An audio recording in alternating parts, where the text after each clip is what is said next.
Freudian slip?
Today's show, we'll talk plenty of NFL Week 11 action as well. Matt Verderame, our NFL insider, is going to join us at the bottom of this hour. We'll get his impressions of Chiefs, Bills, and all of the other important action from Week 11 in the NFL, which wraps up tonight.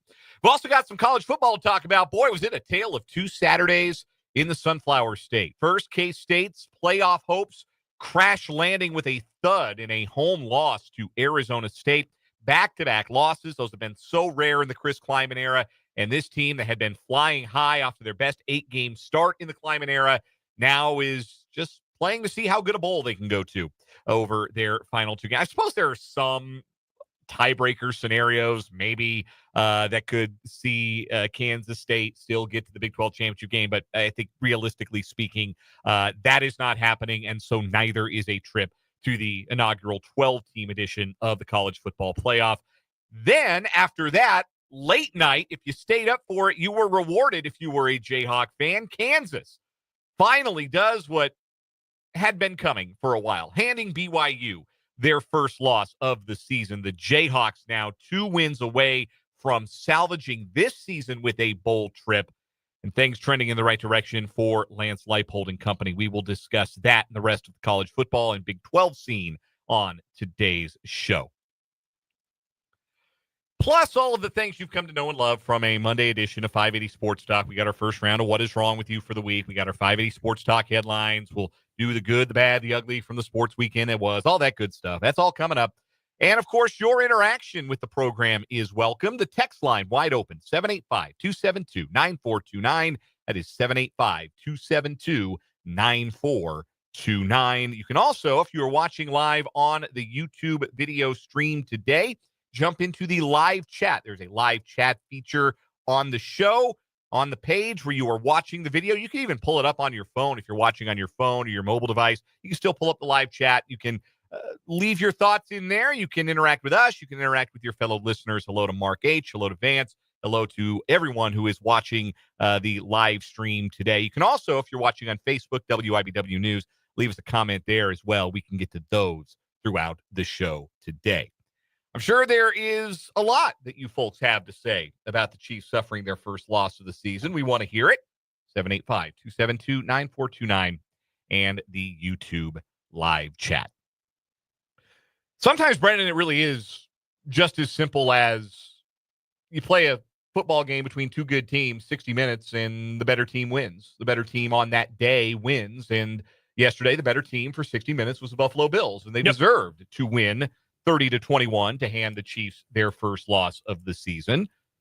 And I guess we'll start there because we have now done this for 4 consecutive years. A regular season win for the Bills over the Chiefs, the last 3 of them coming at Arrowhead Stadium, giving rise to the question, is now the time that the balance of power shifts? Have the Bills surpassed the Chiefs as the team to beat in the AFC? We have done this song and dance, and the answer has never been yes.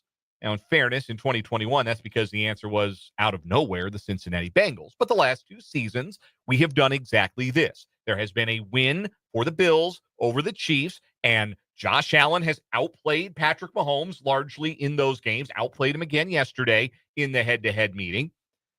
And the question will be asked once again, is this a power shift? Does this make the Bills the team to beat in the AFC? And my answer to that question is still no, because, again, if you keep having to ask the question, eventually you might end up being right.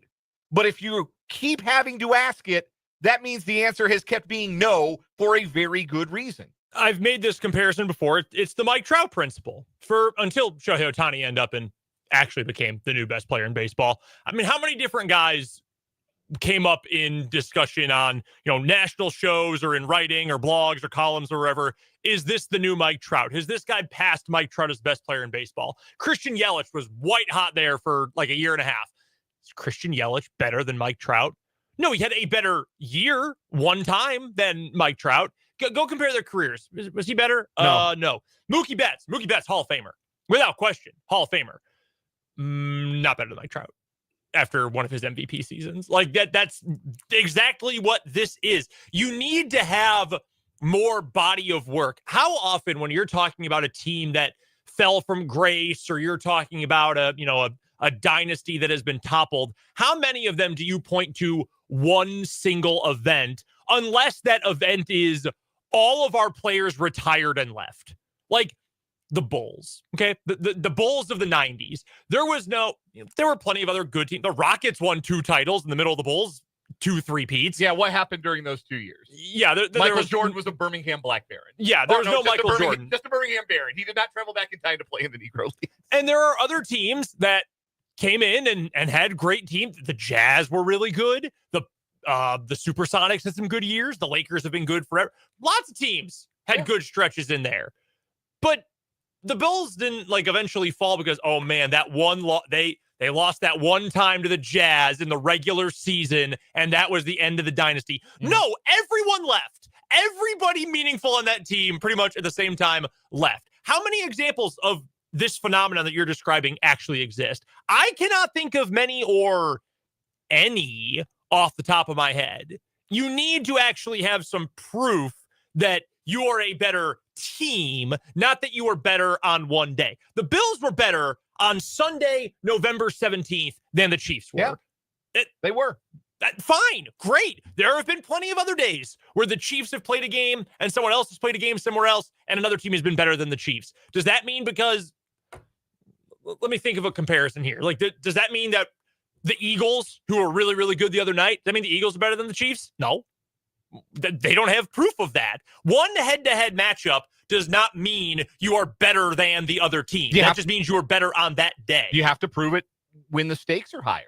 These are relatively low-stakes games, and the Bills have been better when the stakes have been lower, and when the stakes have been higher, it has been the Chiefs every single time. This is when fans and some media members get upset at Bill Connolly, college football writer and stats expert. They get mad at Ken Pomeroy, college basketball writer and stat influencer and savant. Well, how can you possibly put Team A above Team B? Team B beat Team A head to head. Well, yeah, on that one day they were better. What about the other 20 games in this college basketball season when Team B was not better? Okay, the Bills were better than the Chiefs yesterday. Absolutely. I am not going to argue that. That is a fact.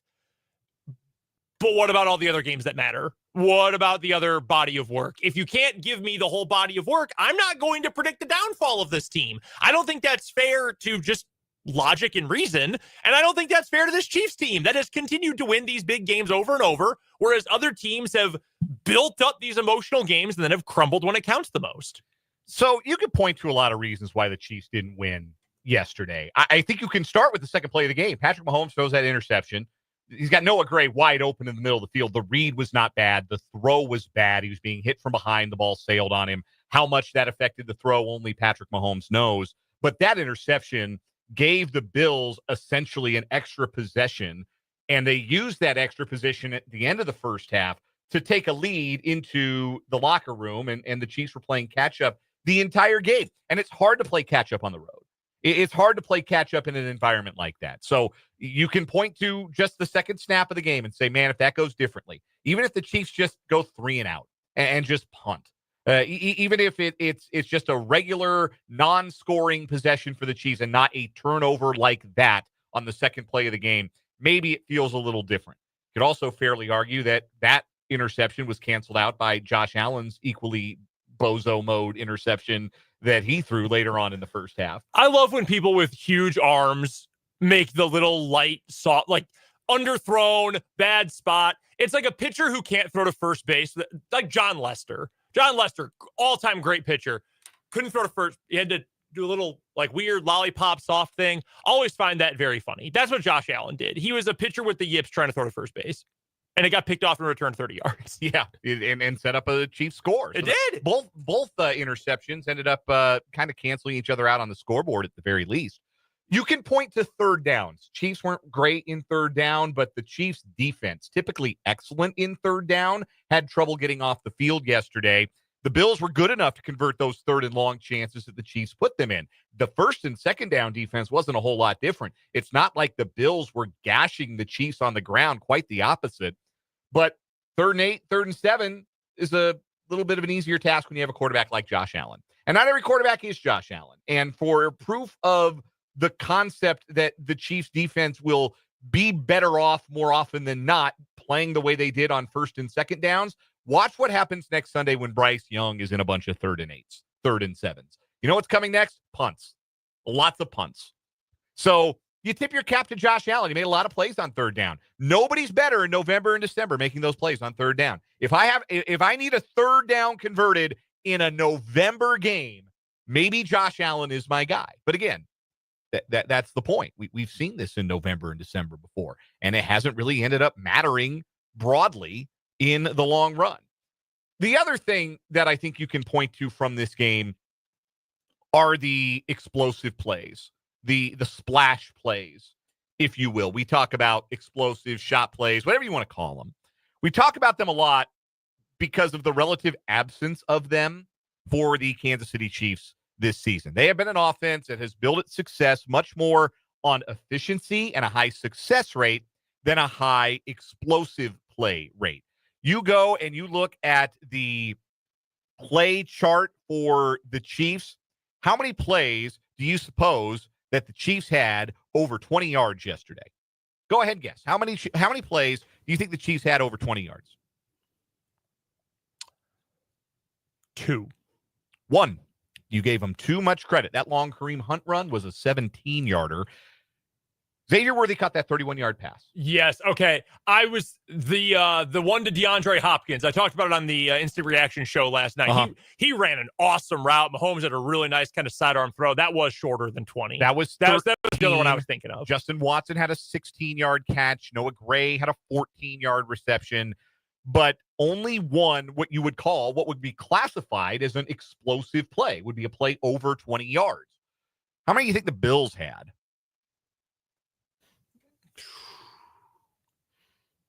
Oh gosh. They had 6. I was gonna say not like a Lions number, but plenty. They had 6. Had more pop in their offense. Splash plays. They had one on their opening drive, the deep ball to Amari Cooper. That sets up a touchdown. On their second scoring drive, they had 2 of them. They had one 24-yard pass to Dawson Knox and a 25-yard pass to Amari Cooper that set up the touchdown on the very next play. They had one on their field goal drive at the very end of the first half. It was Curtis Samuel for 21 yards. They had on their scoring drive that gave them their 9-point lead early in the fourth quarter, they had an explosive play, really 2 on that drive. If you count the DPI on Shamari Connor for 22 yards, they also had a 22-yard completion to Shakir on that drive that on the final play of the third quarter, and they scored the touchdown 4 plays later. And then, of course, on the game-winning drive, the game-sealing drive, Josh Allen had a 26-yard run. Explosive plays set up scoring drives. It is hard, no matter how good you are on offense. The fact that the Chiefs have been effective this year without the explosive plays is a testament to how good their offensive line and running game have been, how consistent, metronomic they have been, picking up good yardage on first down and moving the chains on third down. It's also a testament to how great their quarterback is. But when you play another great offense and they make the splash plays and your offense doesn't, that's going to be the difference a lot of times. And so I think that's where you see the difference. And again, this is not as though the Chiefs are not trying to hit shot plays. For the third consecutive week, a shot play was there to Xavier Worthy, and it was not complete. And you can blame the throw a little bit, but Xavier Worthy forgot how his feet worked and forgot his footwork as a result.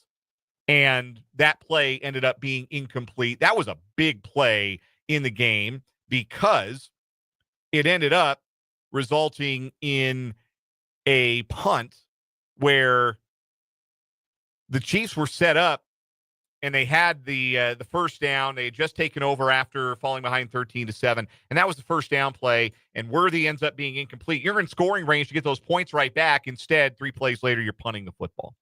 So the lack of explosives was so noticeably in contrast to the explosive plays. Every scoring drive for the Bills, they had at least one explosive play. The Chiefs had one explosive play all game, and it came on a scoring drive. The 31-yarder to Worthy was on their first scoring drive of the game. So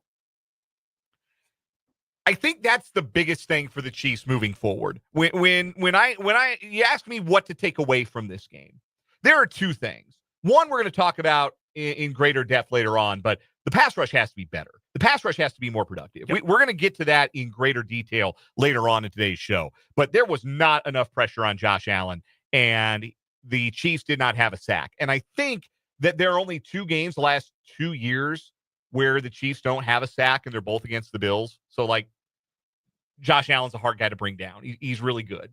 And some of it is that. But also, like, this is a season-long trend now. It's also something, too, if you wanted to look at this through Chiefs-colored glasses, red-colored glasses, when you play the same teams over and over and over again, they usually have pretty good plans for you. Like, that's why divisional matchups are often so close, right? That's the old throw out the record books when these two teams face. Why the underdog always ends up winning, let alone covering in Steelers-Ravens games. We'll talk about that a little bit later on in the show today. Like, those two teams, those two coaches know each other so well. They know the tendencies. They know the tendency breakers, all of that. Things are on such an even playing field. The Chiefs and Bills play all the time. Yeah. Give it with the playoffs. 8 meetings in 5 years. Yeah. With all these playoff meetings, they've essentially been division rivals. They've been playing 2 times a year for years now. Same with the Bengals. They play Lou Anarumo's defense all the time. He's probably got as big of a file on the Chiefs as anyone else in the league, probably as much as the division rivals. Yeah. So, like, Sean McDermott and his offensive coaching staff, and Joe Brady's been there for a little while now and has the old notes too, I'm sure. They just know what to expect, and you have to find other ways to beat those teams. And the Chiefs, I don't know, is it unfair for me to say that things are a little stagnant? Like, I trust in the coaching staff. I trust defensively in Steve Spagnuolo to figure something out, but it makes me wonder. Let me put it that way. It makes me wonder if things are maybe a little bit stagnant, and maybe you need to find different ways to mix things up. That, or the Chiefs didn't want to show their full hand in a regular season game. I think that's possible as well. We didn't see some things that I think we would have typically seen. We didn't see a lot of spy on Josh Allen. That was pretty costly on the 26-yard touchdown run that sealed the game. So that's one thing is the pass rush. That's a going concern. The other thing is the explosive plays. The Chiefs have to get back to making those explosive plays. I like that they're dialing up one deep ball to Xavier Worthy per game. Eventually, Xavier Worthy is going to have the right combination of the throws where it needs to be, his feet are where they need to be, his hands do the work, and it's going to be a massive play, a field flipper that probably sets up a score. It's going to happen. Maybe do it more than once a game. Maybe not doing it more than once a game is a testament to where your faith in Xavier Worthy is right now on those plays. That's a question only Andy Reid and Patrick Mahomes can answer, but they have got to find ways to make explosive plays. They have to scheme them, because guys who used to make them, like there was that third down in, I think, 13. Forget when this was in the game. I'm scrolling the scrolling the play-by-play here. It was 3rd and 14 late in the third. It's a 2-point game at that point. And Patrick Mahomes throws a short pass against pressure to Travis Kelce. And the Buffalo safety comes downhill, makes a really good tackle in space after a 6-yard gain on 3rd and 14. That is a first down for 33-year-old Travis Kelce. He would have stiff-armed that dude into the ground, or he would have made him miss, swiveled around him. Like, you're seeing the things that Travis Kelce can't do anymore. That's becoming more and more apparent as the weeks go by. Like, that could have been an explosive play, but they just haven't been there largely in this offense, and you need more of them. You need more explosive plays, and I think they're trying to get to them, and that's resulted in Mahomes holding the ball longer. Maybe that's resulted in him taking some more sacks. Only sacked twice yesterday, but that's 10 in 3 weeks. I think the Chiefs are aware of this. I can't imagine they wouldn't be. Explosive plays have to return to this offense, and pass rush productivity has to return to this defense. Those are the two things that, one, yesterday's game showed the Chiefs have to get right, and two, I have full belief that they will, because we've, again, seen them do it before. There's a lot of championship equity with this group. There's not as much with the Bills. That's why the conclusion is what it is. Nice win for Buffalo. Try it again in January when it matters. I would like to bring back one point, and this relates to the explosives, I think, quite a bit. I brought it up yesterday on the Chiefs Instant Reaction show. If you haven't gotten to watch our post-game video, they go up, what did we start, Dan? Less than 10 minutes after the game ended yesterday. Yeah. We are rip-roaring ready to go as soon as the game ends. You can go find it on the 580 Sports Talk YouTube channel. It's the featured video right now. Patrick Mahomes completed passes to 11 different players yesterday, including multiple tight ends, multiple running backs, and an offensive lineman. And I know broadcasts love to gush over, man, he's spreading it around. So many guys are getting involved. I don't think the Chiefs have the greatest show on turf kinds of weapons right now. I think it's very clear who the best weapons for this team are. I don't need 11 different guys to catch passes. I'll settle for 6, maybe 7, if that means you're getting a lot of DeAndre Hopkins. You're getting a lot of Travis Kelce in the right situations. You're getting a lot of Juju in the right situations. Running back situational, yes, sure. I don't need Mahomes spreading it all over. I just need you to play the hits at this point, because I think, what are you more likely to get an explosive play out of, Dan? Balls to Noah Gray, and hey, Noah Gray, 2 scores yesterday. Awesome. I'm a big Noah Gray fan. But like spreading it around to him, and also making sure Justin Watson get his, and also targets to Samaje Perine, and throwing to an offensive lineman, or just get the ball to DeAndre Hopkins and Travis Kelce. Like, which of those is more likely to end up in a big play? Certainly the better players. The latter, yeah. And I know that's not, okay, let's play like a high school. Let's play like a 1A high school that has 4 dudes who are just bigger than everyone else, and that's the only guys who will ever touch the ball. You obviously can't do that in the NFL, but we're at a point where you can't have DeAndre Hopkins getting two catches. That you have to have more than that. It cannot be that. Travis Kelce was tight end 3 in receiving yesterday. Oh, let me clarify. Tight end 3 on the Chiefs in receiving yesterday. That cannot happen. Even a limited older Kelce cannot be limited like that. No, I think you're exactly right. We'll have a lot more to say about this game as we go along today. Matt Verderame of Sports Illustrated going to join us at the bottom, or about 10 minutes, so we're already at the bottom of the hour. We're overdue for a break, is what that means. So let's take one. We'll come back with the good, the bad, the ugly for the weekend that was here on 580 Sports Talk on 580 WIBW.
ugly from the sports weekend. Brennan, what was your good? For the first time, I think, all year, all of my football teams won this weekend. And they all won by one score in dramatic fashion. Washburn ends the regular season with a win, a thriller, touchdown pass, Sam Van Dyne to Trey Richardson in the final minute. KU wins a wild one, 17-13 over BYU. Defense came up huge. We'll talk about that later. And then the Packers blocked a Bears field goal to win at Soldier Field. So funny. Incredibly funny. I have not had a lot of luck this season with all three on the same day. That, though, this weekend, phenomenal. There was only one football game that mattered on Saturday, folks. It was the 130th playing of the Monon Bell Classic at Blackstock Stadium in Greencastle, Indiana. The 9th-ranked team in the country, my DePaul Fighting Tigers, put it on. Let's go. The Wabash College Little Giants. 42-21. That's 3 straight Bell wins. That is 4 straight North Coast Athletic Conference championships. That is 2 consecutive 10-0 regular seasons. Brett Dietz has built a wagon in Greencastle. We got a bye in the first round of the playoffs. Hey. Watch out for the Tigers. They're going to make some noise in the D3 postseason. Very proud alumnus today. The bad. K-State, you can't be that flat coming off a bye, guys. Oof, whoop. That's coming up later, too. But, man, you cannot be out of it in the first half coming off a bye. Ugh. That's tough. Yeah, my bad was, that the entire first half. Like, it's longer chunks of time. They've got 3 losses this year. Against BYU, it was 6 minutes. Mm-hmm. And against Houston, it was 1 quarter. Mm-hmm. And against Arizona State, it was 1 half. Like, they were the better team in the second half. Like, by some distance, although some of that was Arizona State kind of turtling and trying to get out of there with the win. What do we do? What do we do with this? Yeah, but no, that bad trend for Kansas State. We'll have a lot more to say about that one later on. What is your ugly? Ugly is Washburn played in Tahlequah, Oklahoma. And not only is Oklahoma 49th in education, I think they're 49th in roads in the U.S. too. My God, they are bad. You've got to have asphalt somewhere in this state. My bad. You know what broadcast service is going to air the Chiefs Christmas Day game? Netflix. Do you have any confidence in Netflix to deliver a live broadcast? No. Absolutely not. Although, let's be fair, that was the broadcast that the Jake Paul versus Mike Tyson fight deserved. It was the broadcast you deserved if you watched it. I hope you love yourselves, fair listeners of this show. I hope you love yourselves enough to use your time better than to have watched one single solitary second of a geriatric, punch-drunk, 58-year-old Mike Tyson falling all over himself and Jake Paul booking the fight that he can't possibly lose, because why would the booker book a fight that he could possibly have lost? That was a disgrace on every single level, and it does not augur well for us being able to watch the Chiefs cleanly on Christmas Day. Matt Verderame next on 580 Sports Talk.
We are joined every Monday on the Fleming Place Wine and Spirits Hotline by Matt Verderame, who writes about the National Football League for Sports Illustrated, SI.com. Also has his own subscriber-only Patreon, The Matt Verderame Show, and appears on That Football Show at the KC Sports Network. You can follow Matt on Twitter at Matt Verderame, and you can catch him on Mondays here on 580 Sports Talk. Matt, there have been lots of ink spill the last 3 years about a Bills regular season win over the Chiefs, signifying an AFC changing of the guard. Now it's year 4 of a Bills regular season win over the Chiefs. Is this the time all of those things are right? Is there a real changing of the guard now in the AFC?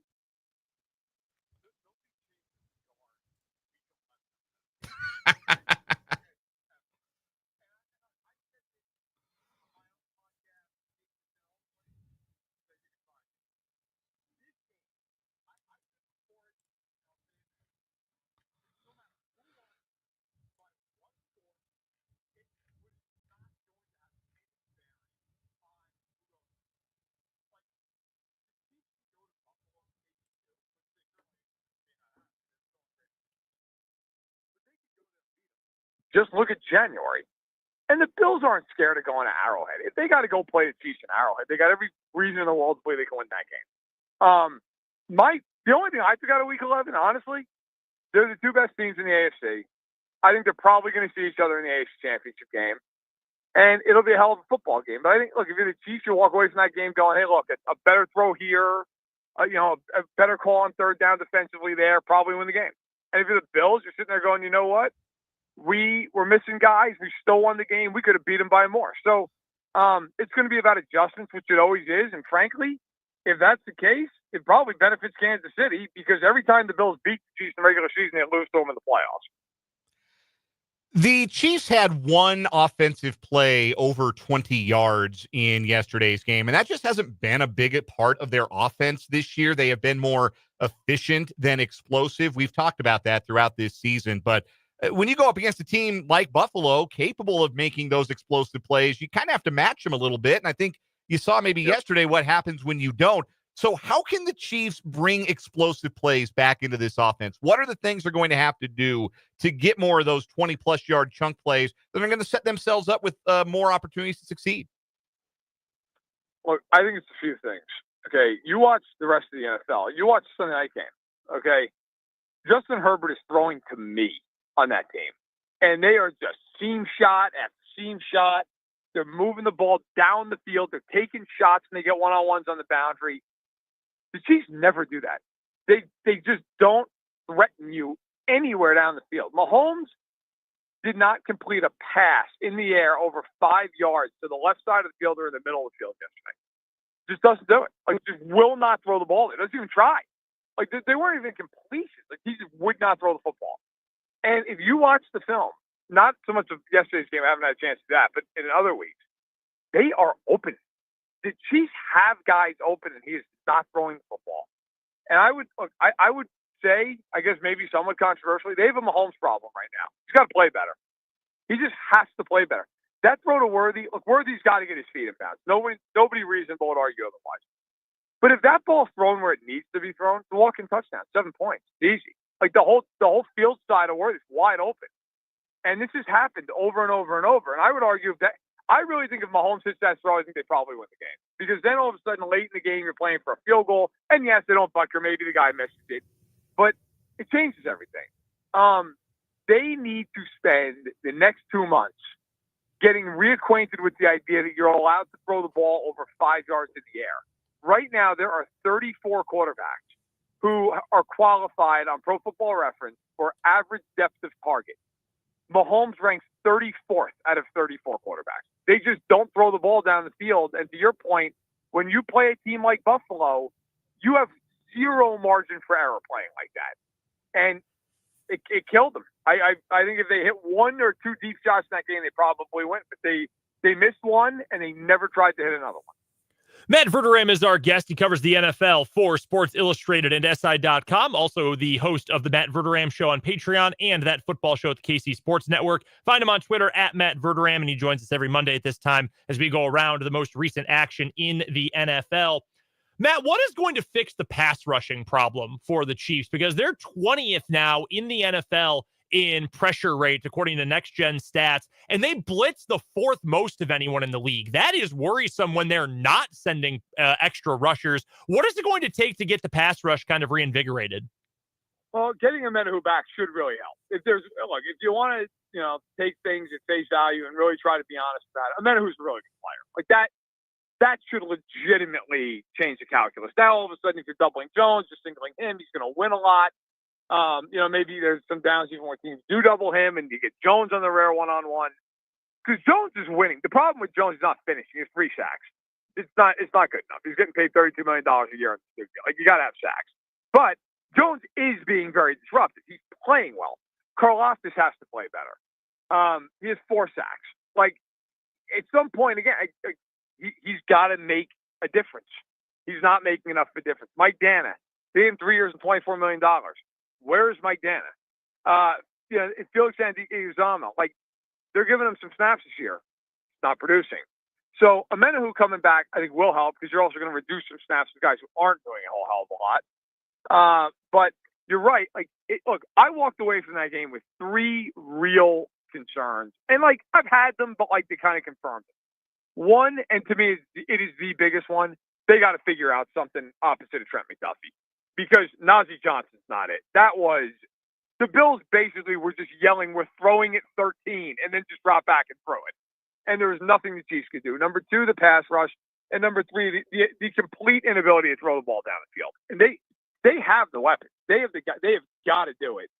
But the good news is they're 9-1, and you wouldn't trade their position with anybody else. So, they have time, and I think the talent's there, but they've got to make some adjustments. Matt Verderame covers the National Football League for Sports Illustrated. He is our NFL insider here on 580 Sports Talk, joining us on the Fleming Place Wine and Spirits hotline. Let's pivot to the rest of the NFL. You mentioned earlier Justin Herbert and the game he had last night. It was a wild Sunday night football game. Lots of twists and turns. In the end, the Chargers win a game they spent decades losing, finding a way to score late to beat the Cincinnati Bengals 34-27.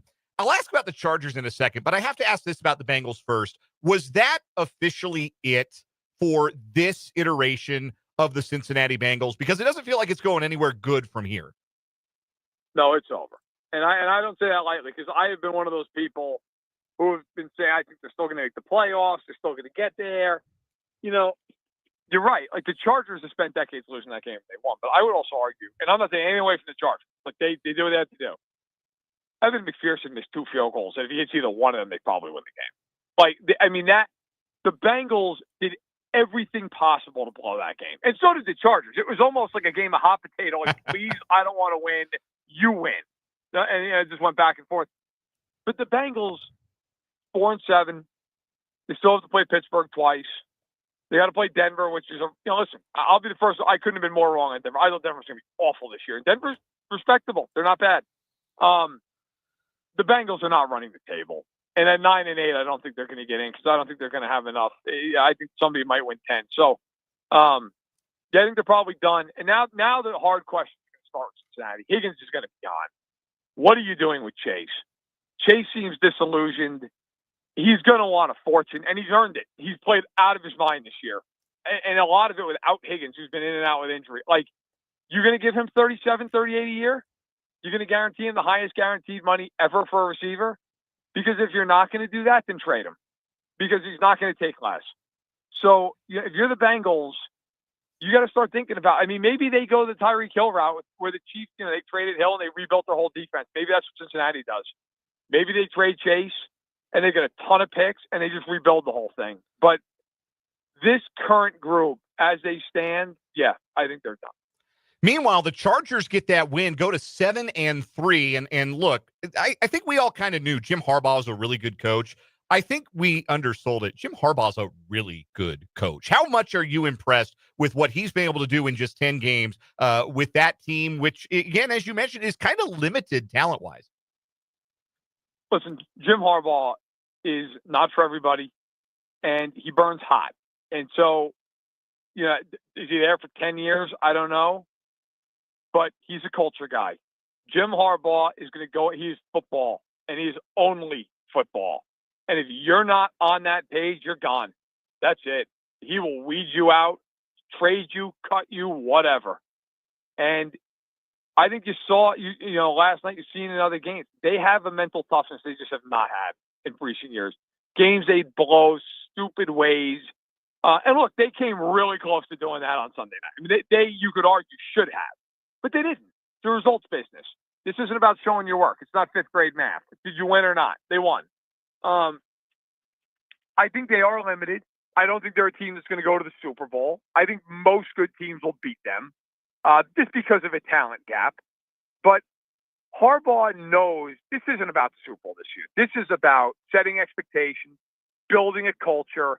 And look, one thing about the Chargers, they will punch you in the face. That team is physical. They're a lot like Pittsburgh, really. I mean, in a lot of ways, they're very much like the Steelers, just with a better quarterback.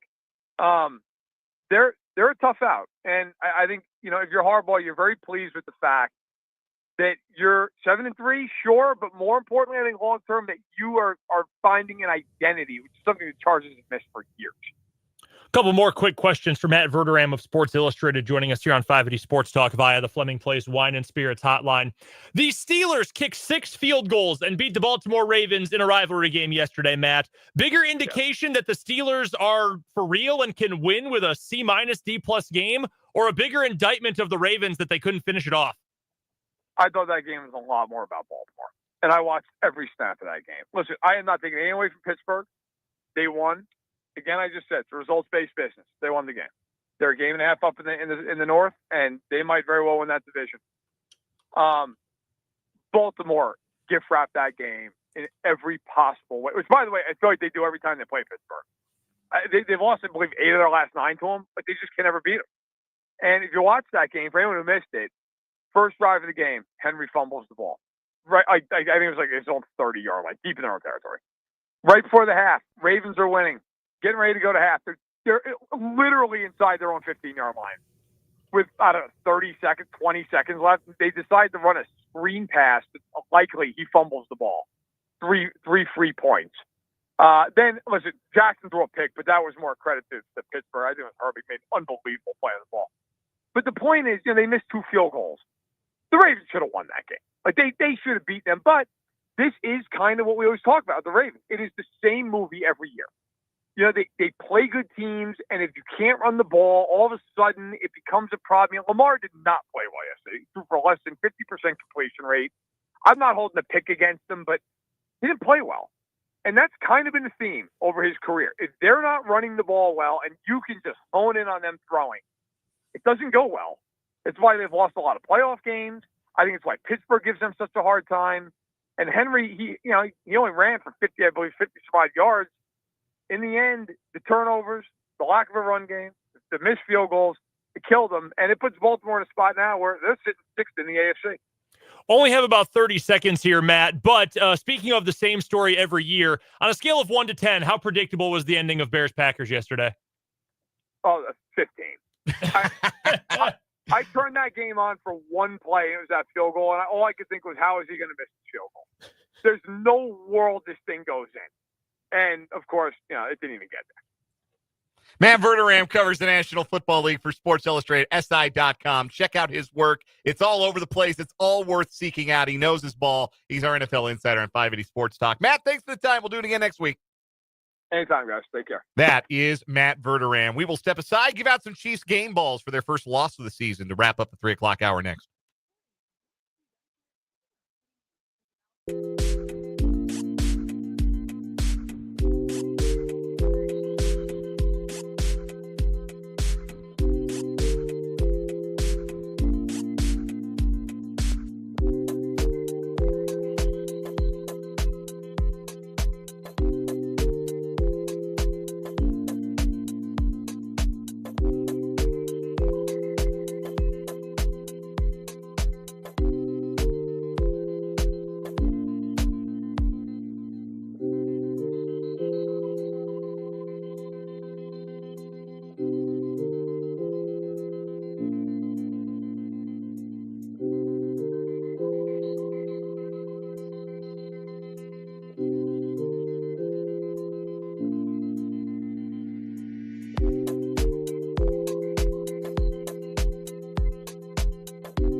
Chiefs didn't win on Sunday, but we still give out game balls after a defeat.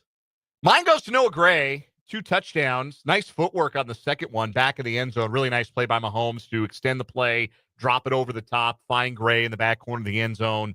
2 TDs for Gray, a multi-touchdown game. Good to see him get involved. We've been predicting more involvement for Noah Gray, and we've seen it in fits and starts this year. Shout out to Captain Humalog. My pick for this week, Shamari Connor led the Chiefs. I don't think he played a perfect game by any means, but did have the interception of Josh Allen. I believe led the Chiefs in tackles in the game as well. So not a perfect day for the defense, but I thought Shamari Connor had one of his better games of the year. Yeah, the interception was big. It certainly changed the tenor of the game. And if the Chiefs could have eaten up more time on that touchdown drive, then got into the locker room with the lead, maybe that game unfolds a little bit differently. Coming up at the 4 o'clock hour, we'll talk more Chiefs. Where's the pass rush? Also, the Chiefs signed Tyquan Thornton to their practice squad today. That's a name you probably recognize. Hasn't been a very good pro. We'll talk about what the Chiefs might see in Thornton to bring him aboard. Plus, what is wrong with you? But we'll start the hour talking Big 12 football, KU and K-State. That's coming up. Hang with us on 580 Sports Talk.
Let's get it. Hour number 2 of 580 Sports Talk on a Monday afternoon. Just a regular Monday today, not a victory Monday. Chiefs are 9-1. It's a victory Monday if you're a Kansas Jayhawk. We'll get to them in a bit, but that's right. Not our traditional Chiefs victory Monday for the first time in 2024 here on the program. And that doesn't mean we're not going to have a good time for these final 2 hours of the show today. We're with you until 6. We're going to hand things off at that point to some K-State basketball. K-State women are in action tonight, taking on Little Rock. 6 o'clock pregame, 6:30 tip-off. We'll have coverage from the K-State Sports Network, immediately followed by a tape-delayed edition of the Chiefs Kingdom Show with Mitch Holtis. So that's what's to come tonight here on the Sports Voice of Kansas. Dan Lucero, Brendan Warzinski with you here for the next 2 hours, and plenty more to get to on the show today. Still going to talk lots more about the Chiefs. And what I believe is the most pressing issue with the Chiefs right now, where's the pass rush? This is too good a pass rush unit on paper to be recording 0 sacks in a game of the magnitude of yesterday. No sacks. And I know Josh Allen's a hard guy to sack. And I know that he's the only guy that a Steve Spagnuolo defense isn't able to sack. So there is an element of recency bias at play here, but there's also not, because you can look at the seasonal numbers and pressures are not resulting in sacks for the Chiefs this year. We'll discuss why and what needs to change, what can change for the Chiefs moving forward with regards to their path. More thoughts on Week 11 of the NFL as a whole. Thanks again to Matt Verderame for joining us, breaking down some of those things. We really did get compelling football throughout the day. I don't know that it was always great, clean football.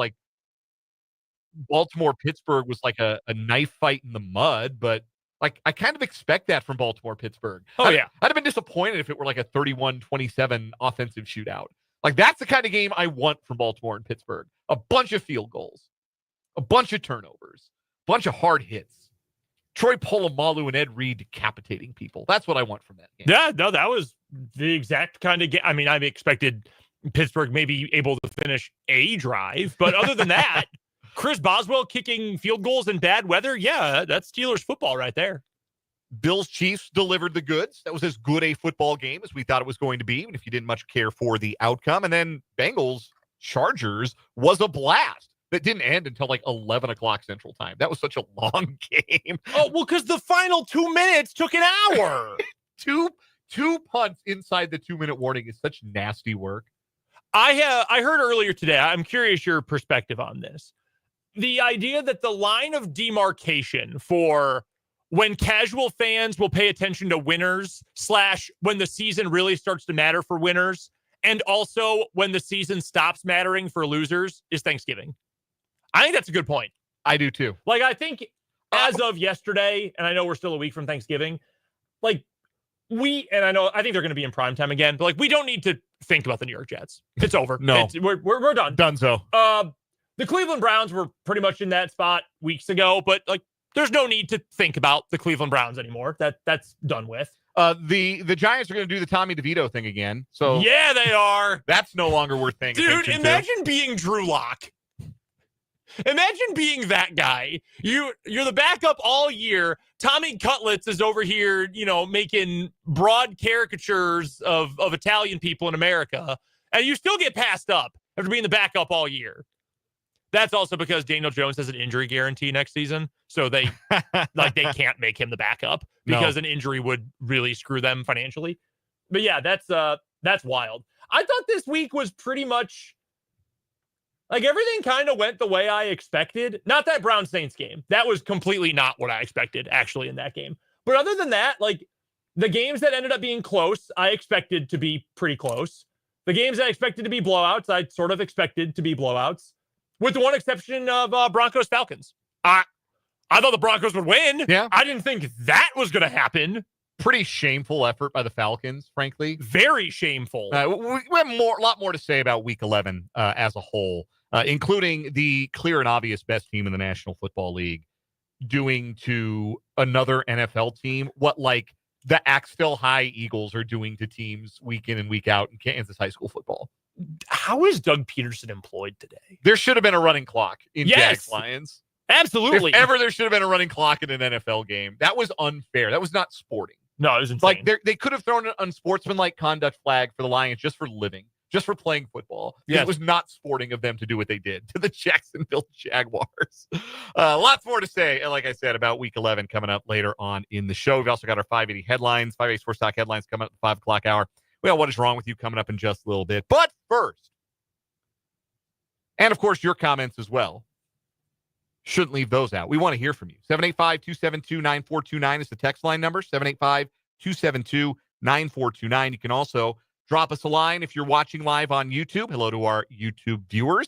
580 Sports Talk is the channel. Jump on in. Watch us live. Subscribe to the channel if you haven't already. Somebody unsubscribed over the weekend. So we need a new subscriber to make up for whoever it was that decided to jump ship. And then some. We need you all. We want all of you to subscribe. Jump on in. The water's fine, and be part of the live chat if you are indeed watching on YouTube, 580 Sports Talk, or if you're watching on Facebook, WIBW News. Anyway, now let's get to the meat of what we wanted to discuss here, which was a tale of two Saturdays in college football in the Sunflower State. We'll start with the winners. We'll start with the Kansas Jayhawks. I don't think either of us, I don't think anybody who's watched Kansas and watched BYU play this year is necessarily surprised that Kansas won on Saturday. Tough place to play, night game in Provo, but it's only a 3-point spread going in. Kansas absolutely had a chance to win that game on paper, and that's what they did. I think it was the fact that Kansas did it with their defense that was a surprise, because the KU offense just completely died in the second half. The only time they did anything was on the kind of break that they've been waiting all season to catch. The fact that Jalen Daniels' quick kick hit a BYU player inside the 10 and allowed Devin Neal to score the go-ahead touchdown one play later. But it was the Kansas defense that got the stops it had to get throughout the second half that came up big in the red zone on multiple opportunities. BYU's red zone offense hasn't been very good the last couple of weeks. It was really not good, and that's a credit to KU. On Saturday, Mello Dotson had the INT late in the first half, and then obviously they get the stop at the very end of the game. But that's 2 weeks in a row now, Brendan, where just when those thoughts of, oh boy, here we go again, started to creep in for the Jayhawks, given how the entire first half of their season unfolded, they beat back the Demons. They kept them at bay. They made the play they had to make to be able to celebrate at the end. And you could tell, even in relation to the Iowa State game, like the reaction to Kansas winning that game, I think that was a team that felt like this was the biggest hurdle we had to get over, with no disrespect to Colorado and Baylor left on the schedule. I think that was a team that felt psychologically, if we win in Provo, we're going to a bowl. Hard to win in Provo at nighttime. The Utes have been just dominant there, or not the Utes, excuse me. Very offensive of me to say. The Cougars have been very dominant there for years and years. Anytime they're remotely competitive, they just kill teams at night at their home stadium, Lavelle Edwards Stadium. I did not think KU was going to get that stop. I'll be honest with you, because you want to talk about bending but not breaking. I did not think that KU's defense was good in the game, to be honest with you. I thought they were opportunistic. I think they took advantage of Jake Retzloff being as bad as he's been, frankly, all year, and clearly banged up. I mean, he clearly was not right. But I thought Mello Dotson took advantage with that big pick. They got the stop late in the game. That was such a physical play to end things. I was impressed by the opportunistic nature of the defense and making the stops and taking the ball away when it mattered most. I did not think KU was especially good in between the 20s, but like your point, BYU has been bad in the red zone for quite some time now. And look, sometimes you need good fortune to go your way. And this is regression to the mean, luck-wise. Oh, my God, how lucky can you get? A punt bounced off someone's head. Another guy, let's not forget, not only did it bounce off of Evan Johnson's head, another BYU player had a clean shot to recover it and didn't. It hit him right in the chest and then ricocheted out, and Quentin Skinner was right there to actually make the recovery for KU at the 3-yard line. I mean, that was a double shot of luck and fumble luck on that play. How many times did KU not get the lucky bounce in the first half of the season when all those one-score losses were piling up? I'm not going to apologize for that happening in that moment. Been waiting all year for KU to get a break like that. Exactly. And then they finally did. And that's, good teams catch breaks like that. And the offense was not overwhelmingly good. I thought Jalen Daniels had a fine game. I thought Luke Grimm in limited catches was really good. Yeah. and they made plays when they needed to. Devin Neal scored twice, had his fewest total number of rushing yards in the on the season. I think it was 14 for 52. And BYU knew what to do. They knew where KU's bread was buttered offensively. Devin Neal sets it up, and then they like to run play action and open things in the passing game off of that. BYU was ready for it, but KU made enough plays to get it downfield a couple of times so Neal could score. Tabor Allen made a field goal. That's always a nerve-wracking moment for KU. Mm-hmm. Jayhawks just did enough. After a year of not doing enough for the most part, KU did so. I mean, you've got to feel excited. Now, the worry is that was an emotional, late night, challenging game. At altitude. And now you've got to go play Colorado, which has an argument for being the best team in the Big 12 right now. That is going to be tough because if you want to make it to a bowl, this is the Miracle on Ice thing, right? Folks forget, unless you watch Miracle all the time, the Miracle on Ice was not the gold medal game. No. The U.S. still had to play another game after that, and thankfully won. Yes. And if people don't know that story, I think they were down 2 goals. I think it was Sweden. Yes. Sweden or Finland, one of the two. But yeah, they were down 2 goals going into the third period, the game after the Miracle on Ice, for the gold medal. And Herb Brooks went in the locker room and told them if they lost that game, they'd take it to their bleeping graves and then walked out of the room. They did not lose. They did not lose that game. North Carolina beating Duke in the Final Four, 2022. Like, oh my God, they did it. And then they completely lost all their juice in the second half. Yes, they did. And well, that's lost Armando Bacot. So that was also significant. Yes. But you see what I'm getting at. So you have to avoid that letdown. This team's fighting, man. We were worried that after that 6th loss, after the K-State game, this team might not have the juice left to fight, to maybe still have a chance to make it to a bowl game. But I give credit to Lance Leipold, to this coaching staff, to the players, absolutely, especially. They have been fighting tooth and nail to get to this point, and I'm proud of the effort. Yeah, 100%. Great win. They deserve a lot of credit, and that is a great win. Beating somebody nobody else had found a way to beat. BYU had been playing with fire but had not gotten burned, and KU's the team to burn them. The flip side, in Manhattan on Saturday.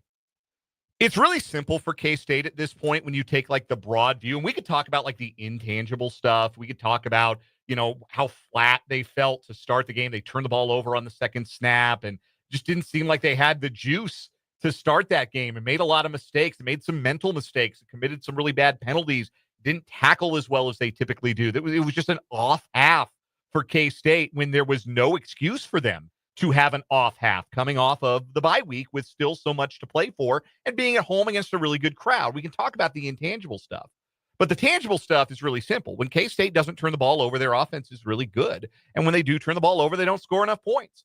K-State has lost 3 games this year. They have failed to crack 20 points in all 3 of them. And Avery Johnson has turned the ball over a bunch in all 3 of those games. And Bill Connolly of ESPN.com wrote about this earlier today and offered the perspective that this is what you get sometimes with a sophomore quarterback. We've seen that Avery Johnson at his best can be really good. We've also seen, I think pretty firmly, that what he has not yet achieved as a player is a veteran's consistency. Also, I would bet we're going to hear something after the season that he was way more hurt in the Colorado game than anybody's willing to let on. Because I know he played well the next week against West Virginia, but he didn't run the ball a single time in that game. They tried to get him more involved on the ground, and he did run for a touchdown on a quarterback draw on Saturday, but he does not look like the same athlete, like getting out of the pocket, he's not getting to the edge, turning the corner. He's sliding down earlier, kind of diving down to avoid contact. I think this is pure speculation, but I don't think that's a player who's at 100% right now. And I think that has hindered certainly what Kansas State can do offensively, because we've been saying all year, the best version of the K-State offense is one where Avery Johnson's running abilities are fully realized, and we're just not seeing that right now. And I do wonder if there might be an injury that's part of why.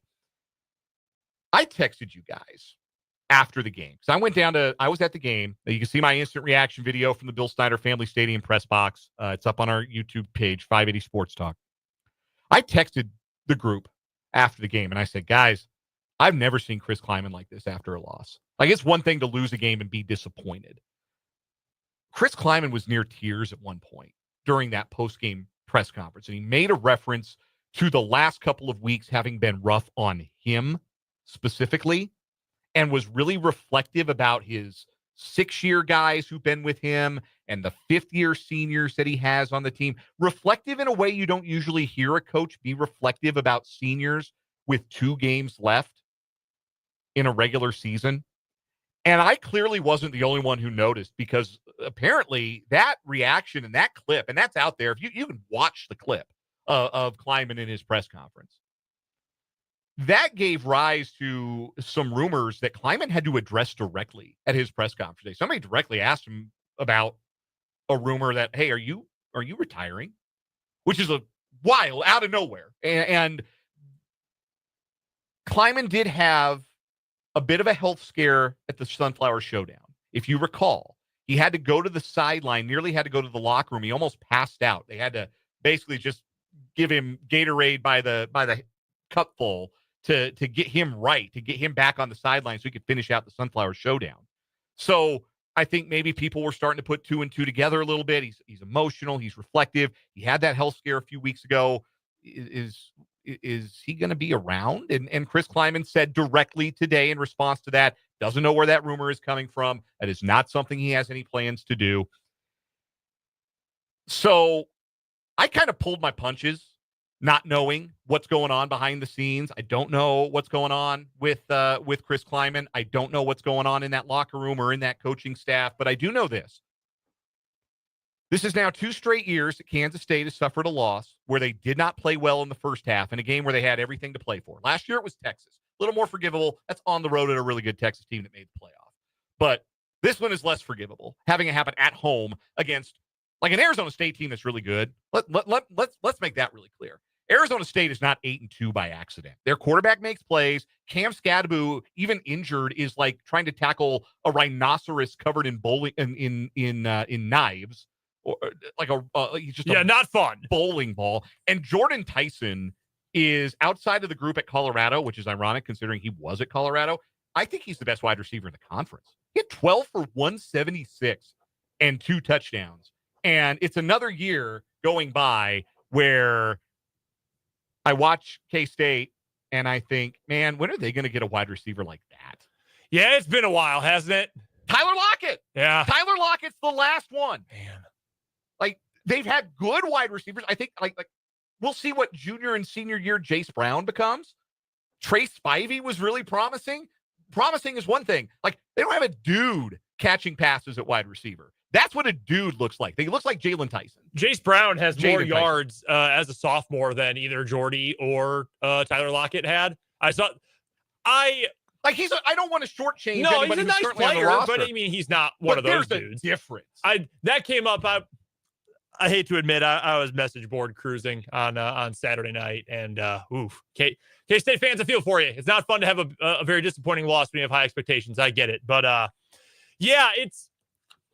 I think this offense is going to need a little time to sort of figure out what it wants to be longer term, if that makes sense. And part of that is if Avery Johnson is actually hurt and is not just being trepidatious for some reason, okay, healthy Avery Johnson changes everything. But if there is some sort of miscommunication, I know a lot of fans are upset with the play calling of Connor Riley, a lot of asking, what is Matt Wells actually doing? Where's the juice at wide receiver? There's a little soul searching I think you have to do for these last 2 games. But the bright side is, and I know it's not the playoff, which is disappointing, but you've got an opportunity here to still get a good bowl game, to end the year on a high note, to go into the offseason with a hunger. And if you're a coaching staff, you can say, look, we ended this year well. We didn't get to what we wanted to do. Don't let that feeling happen again. We've set the table with a young team, and a lot of key contributors are going to be back next year. Absolutely. The flip side of that is, as I was winding up to make the point before I got sidetracked, talking about how awesome Jordan Tyson is, this would be 2 straight years. If K-State loses Farmageddon, it's 2 straight years. They go from 6-2 and in the driver's seat to get to Arlington to 8-4. That's tough. Yeah, that's and if it comes to that, then I think you're going to start to hear some questions asked about, hey, why are things not finishing more strongly for Kansas State? Where is the consistency? Where are the strong finishes to the season? And was that Big 12 championship not a sign of things to come? Because it felt like that was a sign of an upward trajectory for the program when they won the Big 12 in 2022. maybe feels like things have it could feel Mhm. like things have plateaued a bit Sure. if they don't finish this season a bit more strongly. We have breaking news, speaking of college football, from Washburn University's football program, Brendan. Yes. So effective immediately, this has just been announced by Washburn University Athletics. Washburn University has announced a change in leadership for the Ichabod football program effective immediately. Again, this is from WUsports.com. Craig Schurig wrapped up his 22nd season as Washburn's head coach over the weekend with a record of 3-8 for the campaign after going 2-9 a year ago. He is the winningest coach in program history at 142 and 109. In a statement, Lauren Ferre, the athletics director at Washburn, says, quote, "We are grateful to Coach Schurig and his family for their longtime commitment to this university. He has built a solid program at Washburn, recruiting talented players and coaches during his 2 decades here. His commitment to excellence has laid a foundation for the future, and we appreciate all that Craig has done to advance our program on and off the field." Washburn adds that it has named associate head coach Zach Watkins as interim head football coach effective immediately. He's been with the staff for 11 seasons and has been associate head coach and co-DC this past season. Also played for Washburn from 06 to 09. Long-term plans for the head coaching position are still being determined. This is very, very raw, very fresh. I don't think it's a surprise to anyone that, in the sense that, it's a results-based business, right? Yeah, it's a results-based business. And I think, if you follow the program like so many people here in town do, you knew something was probably going to change. I'm not saying, talking about anyone's job in particular, but you win 5 games over the course of 2 years. Obviously, you feel like, okay, someone somewhere, needs to be some kind of shakeup. In the position I'm in as the play-by-play voice of Washburn, and I know I've only been doing, 1 year of football and a couple years of basketball now. I understand that I'm fairly new to the spot, but this hurts. This is tough. And again, I understand you're right, Dan. It is a results-based business, but Craig Schurig is a great football coach. He is a great man. I have cherished so much getting to know Coach over the last year and in our interactions in the past too. He has changed a lot of lives and has impacted a lot of lives in that football program, that athletic department, and in Topeka. I understand why this decision was made, but that does not mean it is not a sad day. And I wish Coach the absolute best because he is a great, great, great guy. This is a tough day for Washburn. Yeah, and I want to give you a chance to speak on that. I don't know Craig as well as you do, but I've gotten to know him a little bit in my time here and doing a little bit with Washburn football, and have only known him to be an outstanding steward of that program, a good leader of men, and a good man himself. And you can't ask for a better representative for a program. He's the all-time winningest coach, as you said, in the history of the program, transformed a lot of what Washburn football has become in the MIAA over the years. And it will be certainly strange. I mean, 22 years is a long time in that profession to be in one spot. Yep. And a long time. Even at the Division II or Division III levels, that's a long time to be in one spot. And that tells you a lot about the kind of person he was and what he meant to the university, what he meant to the young men that he coached. Only coach to lead Washburn to an outright conference title in program history, playoff appearances as recently as 2021. I do not have enough good things that I can say about Craig Schurig. And I know, guys who have come before us, Jake Laban, who called Washburn games for years, who played for Coach Schurig. My partner in the booth this season, Fletcher Terrell, who was an All-American and a Hall of Famer under Coach Schurig. Bruce Steinbrock, Mark Elliott, guys who knew him so well. And so many of you as well who care about Washburn, who care about that football program and care about Coach. I know he meant to a lot of people in this community.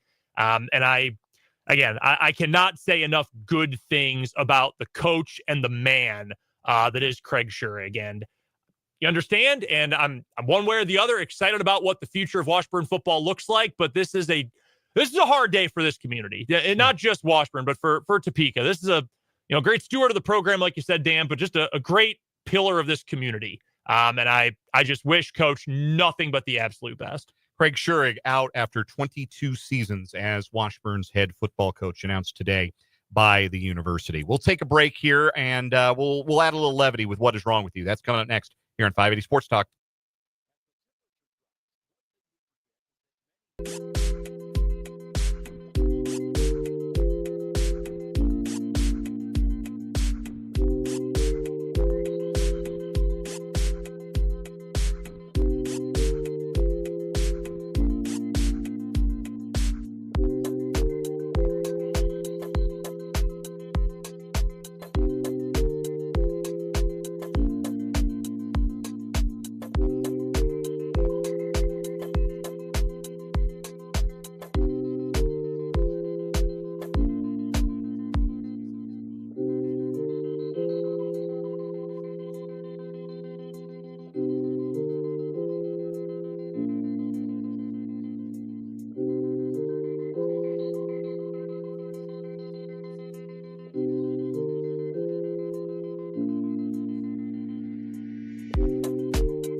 Another week of What is Wrong with You begins. 2 new stories today. It's our last full week of the month of November. We'll have a really short week next week with it being the Thanksgiving week. We'll tell you more about our plans for the show for the holiday week when those are firmly finalized. And then we'll have 11 monthly champions. We'll crown a December champ, and we will crown a year-long champion on What is Wrong with You's Tournament of Failed Champions. That is going to be coming up before we know it. I mean, we're going to be bringing back all your favorites from this year. We're going to be bringing back Matthew Pancake. We're going to be bringing back the guy who put the antiques in his butt.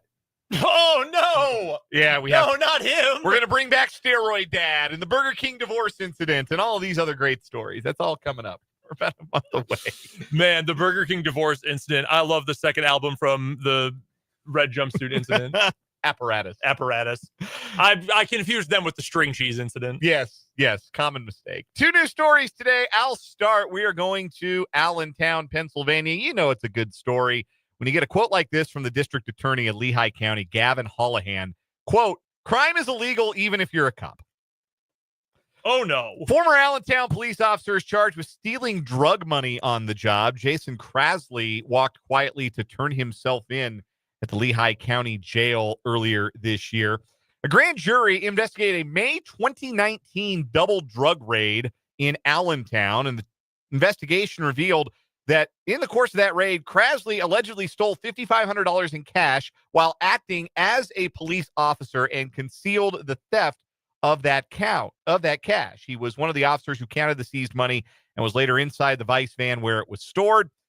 Back at the police department, when the money was discovered missing, Krasley became argumentative with the other officers and left without submitting to a personal search. Oh, God. I guess you think you can do that when you're a police officer. The incident is also described in a whistleblower lawsuit followed by 2 veteran APD officers earlier this year. The lawsuit contends that not only did Krasley and a handful of other officers steal drug money, but some of them also engaged in some relations with prostitutes while on duty. The whistleblowers say after they told their supervisors about the alleged crimes, they faced retaliation. Krasley is free on $100,000 unsecured bond. In another incident, he's charged with criminal mischief and harassment for an alleged altercation with a real estate appraiser.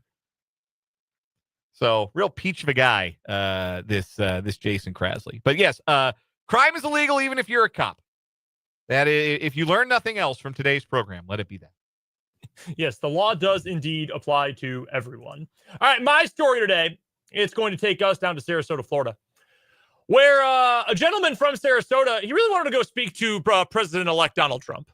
Really wanted to go speak with him. So he drove to his house. It's pretty well known. Mar-a-Lago. Yeah. Oh, sure. Yeah. A lot of people down there know about where Mar-a-Lago is. Yeah, you can put that into Google Maps to give you directions. Yeah, you can just, like, I don't know the address of that. Like, I know the White House address, 1600 Pennsylvania Avenue. That's right. Washington, D.C. But, like, I'm sure, you find Mar-a-Lago address. Yeah, you drive up to the front gate. And 52-year-old Farbad Dolat really wanted to meet the president. So he pulled up to Mar-a-Lago and said, hey, I want to speak to President Trump. Only he did it while in a stolen car. According to the arrest report, the man drove a rental car listed under a woman's name. When police contacted the woman, she told them that she and the suspect were planning to buy a vehicle. But when she walked into the bank to withdraw money, he took off in the rental without her permission. The Sarasota County Sheriff's Office confirmed to the police that the vehicle had been reported stolen. He is facing charges of vehicle theft and operating a motor vehicle without a license. This is the 3rd different person to be arrested at President-elect Trump's residence since the summer. What was Trump one of them? No, I'm not sure that that counts. When they had all those felonies he got convicted of, did they arrest him there, or does he count? See, here's the thing. You're probably not able to just drive. Like, if I wanted to go, like, to Joe Biden's personal house, I don't think they just let you walk in and see the president. No, typically, yeah. There's this thing called the Secret Service, right? And I probably wouldn't try it. And you have that detail whether you are currently the president or whether you've ever been the president for one point in your life. You get that detail forever. And I probably wouldn't try to make that happen while I was in a stolen car or had stolen property on me, or was otherwise committing another crime. Because you know who the Secret Service are? Police. Yes, they are. Yes, they Don't drive a stolen vehicle where there's going to be police or security. Bad plan. Very bad plan. Wonder what he had to say. I guess we'll never know. I can only imagine what he had to say. I think that guy wins today. I think that guy wins pretty handily. The idea that, hey, wait here in the car. I'll leave the keys so the air is on. I'm just going to go grab some cash. We can go buy a car. Why buy when I can take? Yeah, exactly. And I'm going to take it to go see the president. Wow. Yeah, that guy. We'll come up with a creative name. But that guy is our winner, our first winner of the week for What Is Wrong With You. We'll take Grand Theft Mar-a-Lago. Speaking of what's wrong, that's good. We'll go with Grand Theft Mar-a-Lago. Speaking of what's wrong with the Chiefs pass rush? We'll discuss next on 580 Sports Talk.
Four 44 on 580 Sports Talk. Dan and Brendan with you.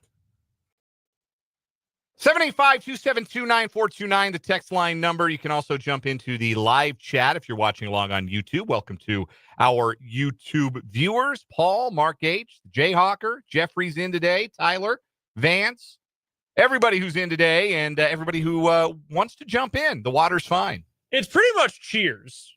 It really is. Except unlike Cheers, the content is actually good. It's not just a theme song merchant. But everybody knows your name. Cheers had its moments, but the theme song was the best part of the show.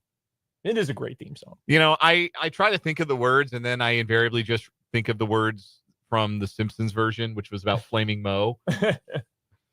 I could sing the whole Flaming Moe song right this second, where beer in a mug can warm you like a hug. Anyhow, the Chiefs didn't have a sack in their 30-21 loss to the Buffalo Bills yesterday, and I believe, and I want to make sure this is right, and Bill Barnwell wrote about it today over at ESPN.com, that the Chiefs struggled to sack the quarterback, and that's not typically how things work for a Steve Spagnuolo defense. Since the start of the 2022 season, this is from Barnwell's column at ESPN today, there have only been 2 games in which a quarterback went the entire game without being sacked by the Chiefs. So 2022, we're talking about 2 seasons, full playoff run, and now more than half of this year. So about 3 seasons worth of football games. And only twice, has the Chiefs defense been shut out in the sack column. It was last year's playoff game in Buffalo against the Bills, and it was this game. So Josh Allen's the only quarterback that has managed to fully escape the wrath of a Steve Spagnuolo defense. So on the one hand, it's tempting to look at yesterday and say, hey, you know, just a tough day at the office. There were some pressures. They did hit him 4 times. If you watched the game, you saw Chris Jones win his matchup one-on-one, force some fast throws. You saw George Karlaftis against a backup right tackle have some pretty decisive pass rush wins. But what you didn't see were any sacks. And we have talked throughout the season, Brendan, that this pass rush group has not produced sacks at a level you would expect of a group that includes Chris Jones, who's a Defensive Player of the Year candidate every year he takes the field, that includes a guy, an ascending young player in George Karlaftis, who had 10.5 sacks last year, that includes Mike Dana, who's been a solid rotational pass rusher, who got a nice contract, nice 3-year contract this offseason from the Chiefs. Mike Dana has 1 sack this year. Oh, half a sack, excuse me. And yes, he's missed some time. He's missed 4 games, but still, half a sack for Mike Dana this year. Do you know who is third on the Chiefs in sacks behind Karlaftis and Jones? Shamari Connor. No, it's Turk Wharton. Hey, our guy. Yeah, it's Turk Wharton. 2.5 sacks. You know who's 4th? Shamari Connor. Mike Pennell. Hell yeah. Love that. Mike Pennell has 2 sacks. Awesome. The team as a Topeka whole. zone. Yes. Grandview High School, Aurora, Colorado. I don't think he walked at graduation. I have my diploma from there. I'm not sure he does. Really? I think I read he didn't finish there. Oh. He finished somewhere else. Oh, okay. But he went there. Okay. Is what I'm saying. Yeah, we can claim all sorts of Mike Pennell things. He's from Topeka. He went to your alma mater high school. He played for the Packers for a bit. Yeah, Mike Pennell checks all the boxes. So 19 total sacks now for the Chiefs in 10 games. That's not acceptable. Like that with the investments that have been made in the players on that defensive front, because when you talk about the personnel, right? Chris Jones, massive contract this offseason. Mike Dana got a nice 3-year deal. George Karlaftis, first-round pick. Felix Anudike-Uzomah, first-round pick. The lack of production has been pretty jarring. And Joshua Uche has only appeared in 3 games for the Chiefs. He's got all of 2 tackles. He hasn't even touched the quarterback. Never mind recorded a sack yet. So what has to happen for the Chiefs to start turning pressures into sacks? Because in past years, they've been really good at that. And this year, they have not. And it makes you wonder, what is the issue here? Is it, as you suggested earlier, maybe teams are a little more ready for some of the things Steve Spagnuolo is throwing at them in terms of the pressure packages? A text from the 785 suggests that, you know, maybe a lot of the sacks last year were coverage related, and their coverage on the back end hasn't quite been as good this year without L'Jarius Sneed on the back end. And certainly with the loss of Jalen Watts in the last couple of weeks, it's gotten worse. What do you think, Brendan, has to change for the Chiefs to start putting more quarterbacks on their back and not not just putting teams in 3rd and long, putting teams like 3rd and medium long, like 3rd and 8, 3rd and 7. They've been really proficient at that. What's got to happen to start putting them into 3rd and 13, 3rd and 16, really long 3rd downs? What's got to happen for that sack number to trend up? That's a tremendous question. Thank you. I wish there was an obvious thing. Like, I don't think it's a talent thing. I mean, most of these same guys made it shake a year ago. Almost all these same guys made it shake and had great numbers a year ago. It's not like there's been a coaching change, right? It's still the same group up for Joe Cullen is still there coaching. Steve Spagnuolo is still there coaching. I'm not sure what the difference is. It is alarming to me that the Chiefs blitz at the 4th highest rate of any team in the NFL, and yet are still only 20th in pressure rate this season, overall pressure rate. That is worrisome to me. I wish I had an answer for you. And it's terrible sports radio etiquette to say, I don't know. But I'm really not sure what has changed. And Matt Verderame made a good point earlier about Chris Jones not finishing his sacks. And I know you just alluded to that as well. He's getting pressure. He is currently one of the best pressure generators at any defensive line spot in the NFL. Yeah, he's number 1 in terms of pass rush win rate on the interior. He's the best at it this year. He is winning his matchup and impacting play as a pass rusher, except in the sack department. And, as part of it, the quarterbacks you've played, you played Lamar week 1. You played Josh Allen this week. Guys don't get sacked all that often. Joe Burrow has become more mobile. He looked awesome last night, moving around in the pocket. But it's hard to pinpoint why exactly this is the case, unless it's something like I sort of pointed to earlier and suggested. I don't even know if pointed to is the correct phrasing here. Maybe things are just stagnant. I mean, Steve Spagnuolo has been the defensive coordinator for the Chiefs since 2019. I am not advocating for a change at defensive coordinator or D-line coach or anything like that. That is not what I'm saying. But a lot of coordinators don't last that long in the same job, because this would be what, 1921, 2, 3. This is the 6th year of Spags as DC. There are many coordinators who stay with the same team for 6 years. We've been talking about Ben Johnson in Detroit like it's amazing he's been in the same place 3 years. And he's a great. So maybe it's just time to change things up a little bit, mix up the rotations. I don't think Charles Omenihu himself just fixes every problem. It'll help, but I don't know that that's the ultimate elixir. I just wonder if there's something this team needs to do to shake things up a bit, run more stunts, run some more wide 9 stuff with the edges, whatever it is. I think you just have to freshen it up a little bit. Yeah, I do think Omenihu is going to be a good addition because he can win one-on-one. And the more guys you have that can win one-on-one, the better your pass rush is going to be. But again, you continue to look at the underlying numbers here. Like the Chiefs, 19 sacks. They're tied with the Raiders and Bengals at that number. Only 3 teams in the league have fewer sacks: the Dolphins, the Panthers, and the Falcons. But when you look at pressure rate, according to Pro Football Reference, the Chiefs are in the middle of the pack. Like they're in between the Commanders and the Packers when it comes to pressure rate. And the Commanders have 29 sacks and the Packers have 25.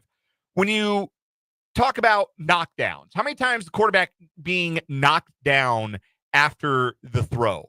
There's a percentage of dropbacks, like knockdowns per dropback. Do you know where the Chiefs rank in knockdowns per dropback? In the 20s. First. Wow. First. They have 41 quarterback knockdowns this year. 12.4% of the Wow. time they are knocking the quarterback down on the throw, after the throw. They're ahead of everybody. The Seahawks are second. They have 23 sacks. The Steelers are third. They have 24 sacks. The Bears have 25 sacks. They're fourth. The Vikings have 35 sacks. They're sixth. Like, getting there and not finishing is kind of the MO. And maybe that's, again, teams are making the adjustment, knowing that breaks are going to be knowing that you have to get the ball out quick because the blitzes are coming. Maybe it's the fact that teams are getting the tight ends involved. We have a text from the 785 that says the tight ends have been the quarterback check down option this year against the Chiefs. Ball's getting out to the tight end. That keeps you from being able to blitz, really hurts your rush. I think that's certainly part of it as well. But when you look at the underlying numbers and there's reason to believe, like, okay, this isn't all of a sudden a bottom 5 pass rush unit. No.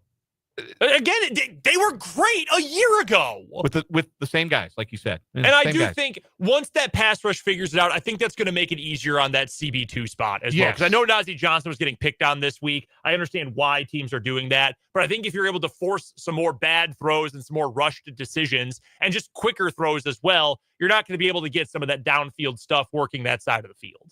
So we're doing a little 580 Sports Talk Classic here because we got a little wound up talking about this, and we went long. So we're going to go a long break into the top of the hour. Then we're going to have news. And then we're going to have the third and final hour today of 580 Sports Talk. Coming up in the 5 o'clock hour, we'll have our 580 Sports Talk headlines.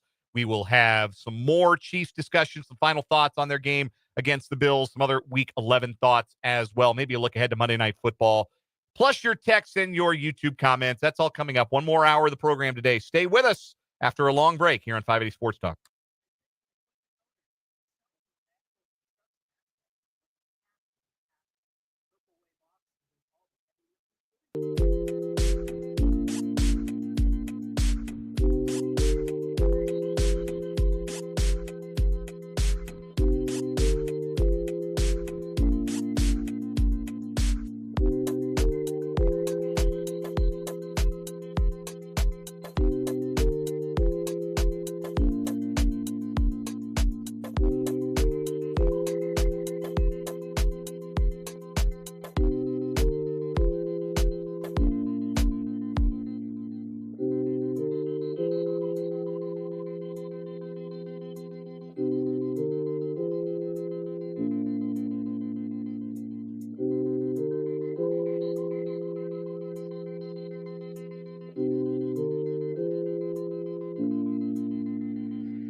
Let's get it. Hour number 3, the final hour of this Monday edition of 580 Sports Talk.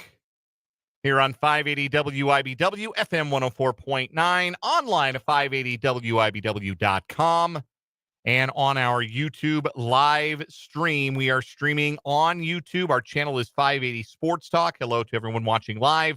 Hello to those of you watching not live. If you're watching on the archive video, this is a hello from the past to all of you who are watching, catching up on the show later on. Again, you can watch live and archived versions of the show and all of our video content, including instant reactions from this weekend's K-State and Chiefs games, up on our YouTube channel, 580 Sports Talk. Dan Lucero, Brendan Dworzinski rocking with you this afternoon. We got one more hour of the show to get to today. Obviously, start with our 580 Sports Talk headlines. We've got some final thoughts on Chiefs Bills and some thoughts on NFL week number 11. The games we thought were going to be good were good. The games we thought were going to get gross got gross. And if time permits, we'll laugh at the Bears. I know Brendan wants to laugh at the Bears. I've been laughing all day. 24 hours. It's awesome. Really closer to 26 now, getting jokes off about the Bears.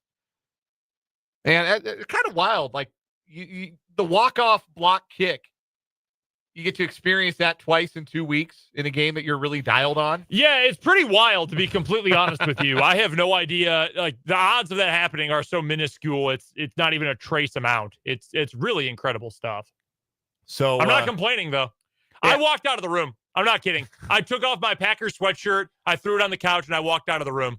And I texted Dan at the time. I had to do deep breathing, like, exercises to try to get my heart rate down. I was so mad about how the game was ending. 3rd and 19 with a rookie QB, and you give it up? No, I've been there. And then the Packers won. I've been there. I did that that playoff game, Seahawks-Vikings, before Blair Walsh yes. yanked that 20 The Blair Walsh Project. Yeah.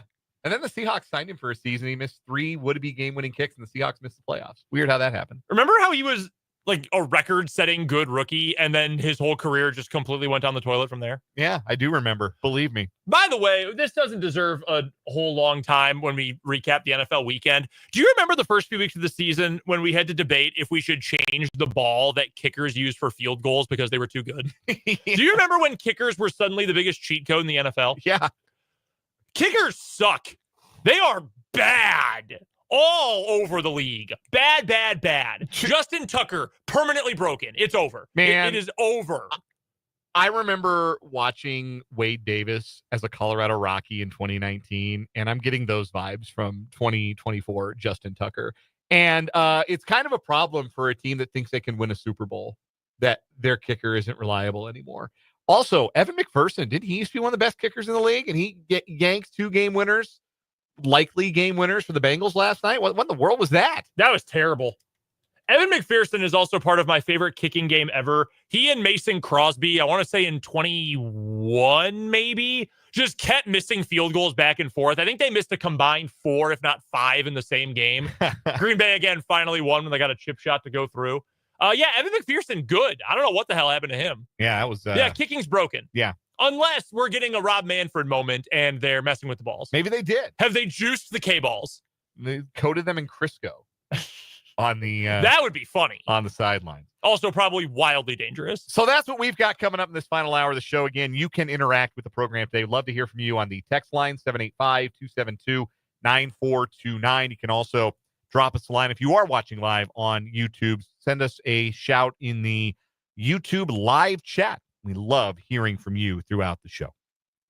Let's get into those 580 Sports Talk headlines. We began with breaking news from Washburn University. We discussed this when it broke about an hour ago. Washburn University announcing a change in leadership effective immediately for the Ichabod football program. Craig Schurig is out after 22 seasons and a career as the winningest coach in Ichabod football history, a career record of 142 and 109, including 122 and 191 against MIAA opponents. That record including an outright MIAA regular season championship and the program's first 10-win season back in 2005. The Ichabod program has named associate head coach Zach Watkins as the interim head football coach effective immediately. Again, Craig Schurig, 22 seasons, winningest coach in Washburn football history. But the last 2 years, a combined 5-17, and the athletic department deciding now is the time to move on. Long-term plans for the head coaching position, per a press release, are still being determined. It's a tough day for Washburn. Again, we talked about it a little bit earlier when this news broke. You can understand the desire to make something change when you, for the first time in a decade, go back-to-back years with losing records. It's the fewest amount of wins that a Coach Schurig team had ever had in a 2-year stretch, and it's unfortunate. I mean, this is a team that was so close in so many games. 5 one-score losses, and in weeks 8 through 10, 3 one-score losses by a combined 5 points. Just a hard way for the year to end. Great that Coach got to be sent off on Saturday with a win over Northeastern State, a thriller down in Tahlequah. That was a blast to be there for that one. But even if, from a business perspective, you can understand it, that is a man who has impacted a lot of people. And it's a tough day for Washburn. It's, I'm sorry to interject myself into someone else's news, but it's even just being around the program as the voice of the team for 1 year. I mean, it's an emotional day.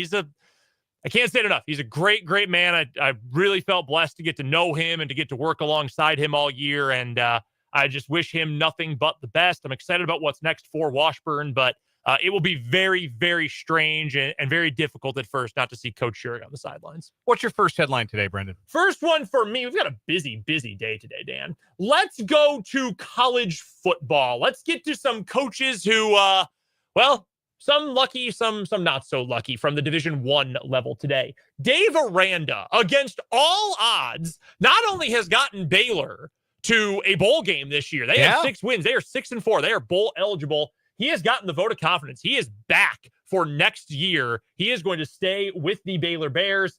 Everybody believed he was done this year. Yes. Everybody believed that Dave Aranda was done at Baylor, but he is going to stick around for another year.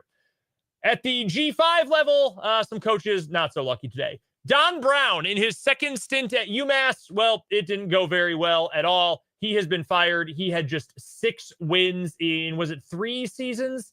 Maybe even more than that. 6-28 in his second stint at UMass. That program needs to be FCS. There is no... I think I agree with you. They're moving to the MAC. That program needs to be FCS. There's no... Don Brown found a lot of success there when they were an FCS team. Yeah. It just doesn't make any sense. Bring back the Yankee Conference, but that's a discussion for another day. Also, down in Boca, Tom Herman has been relieved of his duties by Florida Atlantic University, but in far worse news, devastating to me and me personally, David Beatty was not named their interim head coach. I was begging the Owls to name David Beatty their head coach. Unfortunately, he will not be. Chad Lunsford, no relation to Jan, as far as I'm aware. Chad Lunsford is going to be their interim coach instead. I needed head coach David Beatty again. That confused look on the sideline, not really knowing what he was doing. Oh, man. Need that in my life. Unblock me on Twitter, coward. By the way, there are 4 teams in college football named the Owls. Yeah. All of them have head coach openings. That's wild. Yeah. Temple fired their coach this weekend. Yeah. Florida Atlantic. Rice fired their head coach a few weeks ago. And Kennesaw State fired Brian Bohannon last week. Boy. Also wild, 4 Owls. Yeah, it's a lot of Owls. That is a lot of Owls. But we can only have 1 Gorillas. Which, and not even D1. No respect to Pitt State, but it is a sick name. It is. I got to be honest with you, it's a sick name. Next headline, AP Top 25 polls will start in college football, where Oregon remains the undisputed number 1 team in the country, all 62 first-place votes, despite having their hands full with Wisconsin on Saturday and escaping with a 16-13 victory. In fact, the top 5 is unchanged in the AP Top 25. Ohio State, Texas, Penn State, and Indiana rounding out the top 5. 6 through 10, 6 through 9 all move up this week. Notre Dame up to 6, Alabama to 7, Georgia to 8, Ole Miss to 9. Tennessee drops 4 spots to number 10. BYU down 7 spots to number 14, but they remain the highest ranked Big 12 team. Colorado moves up 2 spots to number 16. Iowa State is at number 22. Arizona State into the poll this year. They're into this week, rather. They are number 21. K-State out of the top 25 for the first time this season. They are the third team out in the others receiving votes department. So Oregon is your number one team in college football. Does anybody believe they're the best team in college football? Like, I get that they're number one, but I haven't watched Oregon all year. Well, I guess the Ohio State game was a great game, but I've not watched Oregon all year and felt like, yes, that is clearly far and away the most talented and best college football team in the country. They got lucky this weekend. Dan Lanning called an outrageous fake punt, and it failed. And they got lucky because Wisconsin has I don't want to diminish anyone else's athletic abilities or accomplishments. They do not have a playable quarterback. Let's just put it there. PJ Locke is not a playable quarterback. Also, Wisconsin fired their offensive coordinator today. They did. Wow, I can't believe that Phil Longo in 2024 was maybe not a great idea. I'm shocked. It's like people who keep hiring Ted Roof. You get what you deserve. In basketball, Kansas remains the number one team in men's college basketball. They beat Oakland on Saturday, 78-57. They get 49 of the first place votes. UConn, Gonzaga, Auburn, and Iowa State round out the top five. Houston's up a spot to number 7. Small drop for Baylor down to number 13. Big drop for Arizona, who lost to Wisconsin on the weekend. They drop 8 spots. They are 17th overall. Cincinnati down a spot as well to number 18. Those are the Big 12 teams that are currently ranked. Texas Tech is the first team out. K-State's women remain number 10 in the country. They play Little Rock tonight, 6:30 tip-off at Bramlage Coliseum. You'll be able to hear that game right here on 580 WIBW with pregame coverage from the K-State Sports Network starting when we finish here at 6 o'clock. Next headline.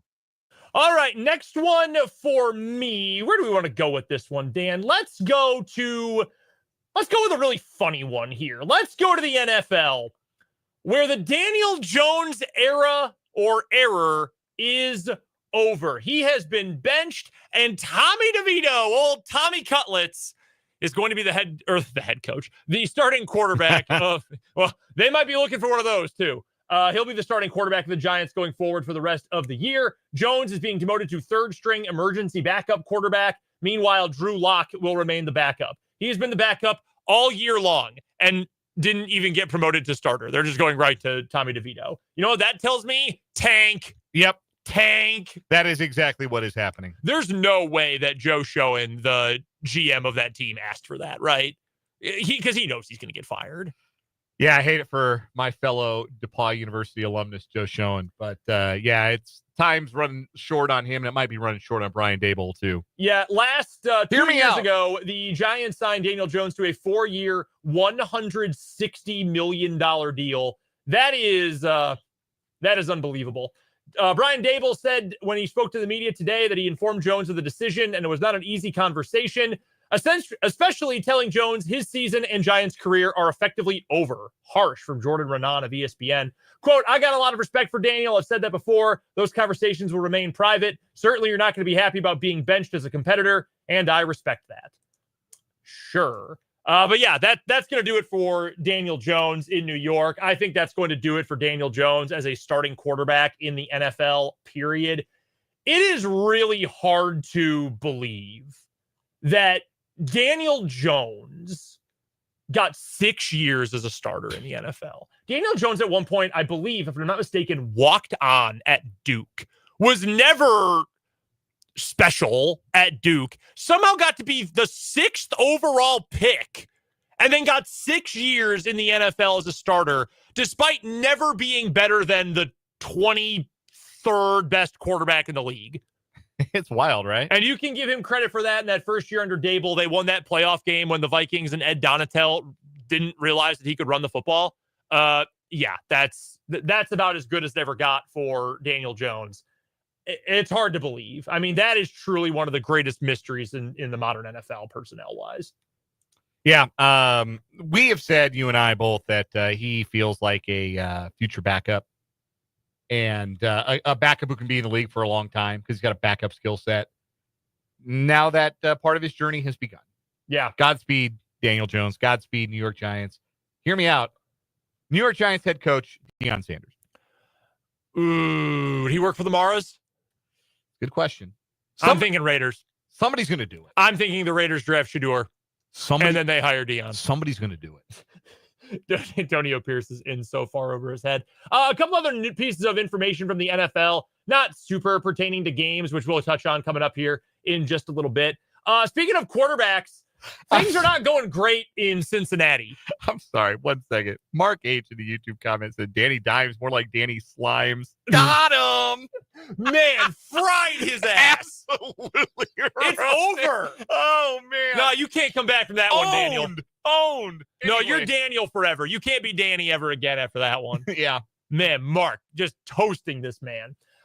Joe Burrow was in media availability. Was this last night, I believe?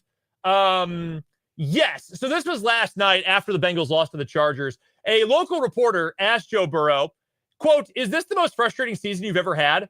Burrow's response was one word: "Yeah." The reporter followed, "Why?" And Burrow said, "It's pretty self-explanatory." As Matt Verderame put it earlier, he's going to lose his second best receiver, who also apparently is his best friend in T. Higgins. They talked about that on NBC last night. That doesn't feel great. Their defense can't stop a nosebleed. Meanwhile, Joe Burrow this season, have you seen his stat line? Yeah, it's off the charts. He's been great. 3,028 passing yards, 27 TDs, 4 picks. They are 4-7. That's tough. That is brutal. Absolutely brutal. Also, Doug Peterson still has a job. Yeah. Make that one make sense. I can't. I really surprised this wasn't a day. We've had coaches get fired last couple of weeks. I was surprised. I mean, we'll talk more about it here in a little bit, but that's as embarrassed as an NFL team has ever gotten embarrassed that I can recall. Yeah. The Lions just did whatever they wanted. Yeah. Hard to believe. Also, one last quick quarterback note. Matthew Stafford, as of yesterday in a win over the Patriots, he is now top 10 all time in passing touchdowns.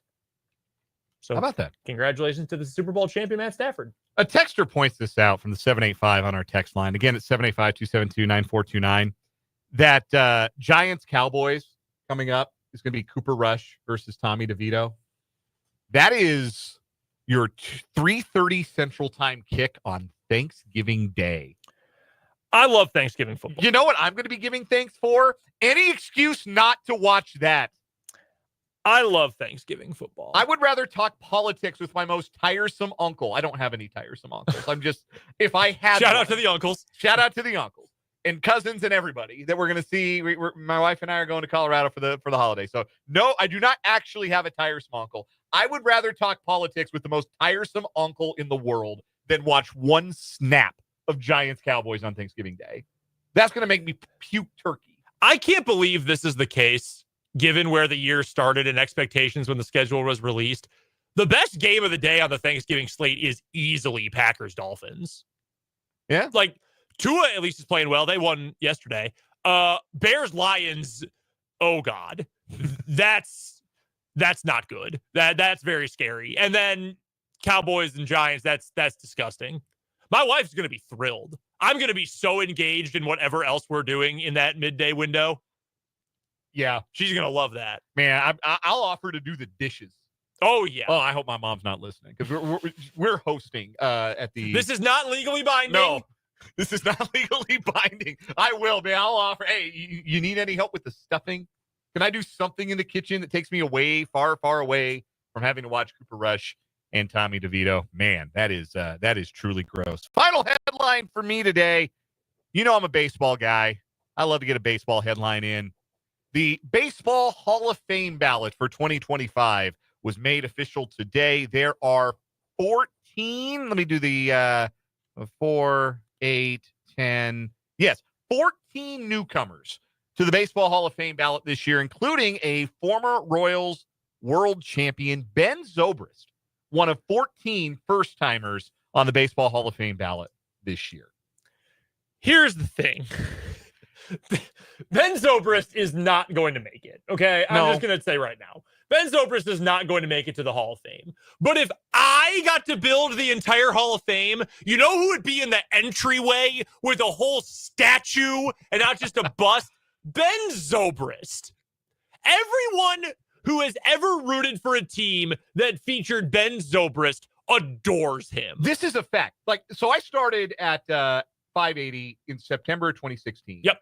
So that was like the year after the World Series Mhm. year. Zobrist had signed with the Cubs.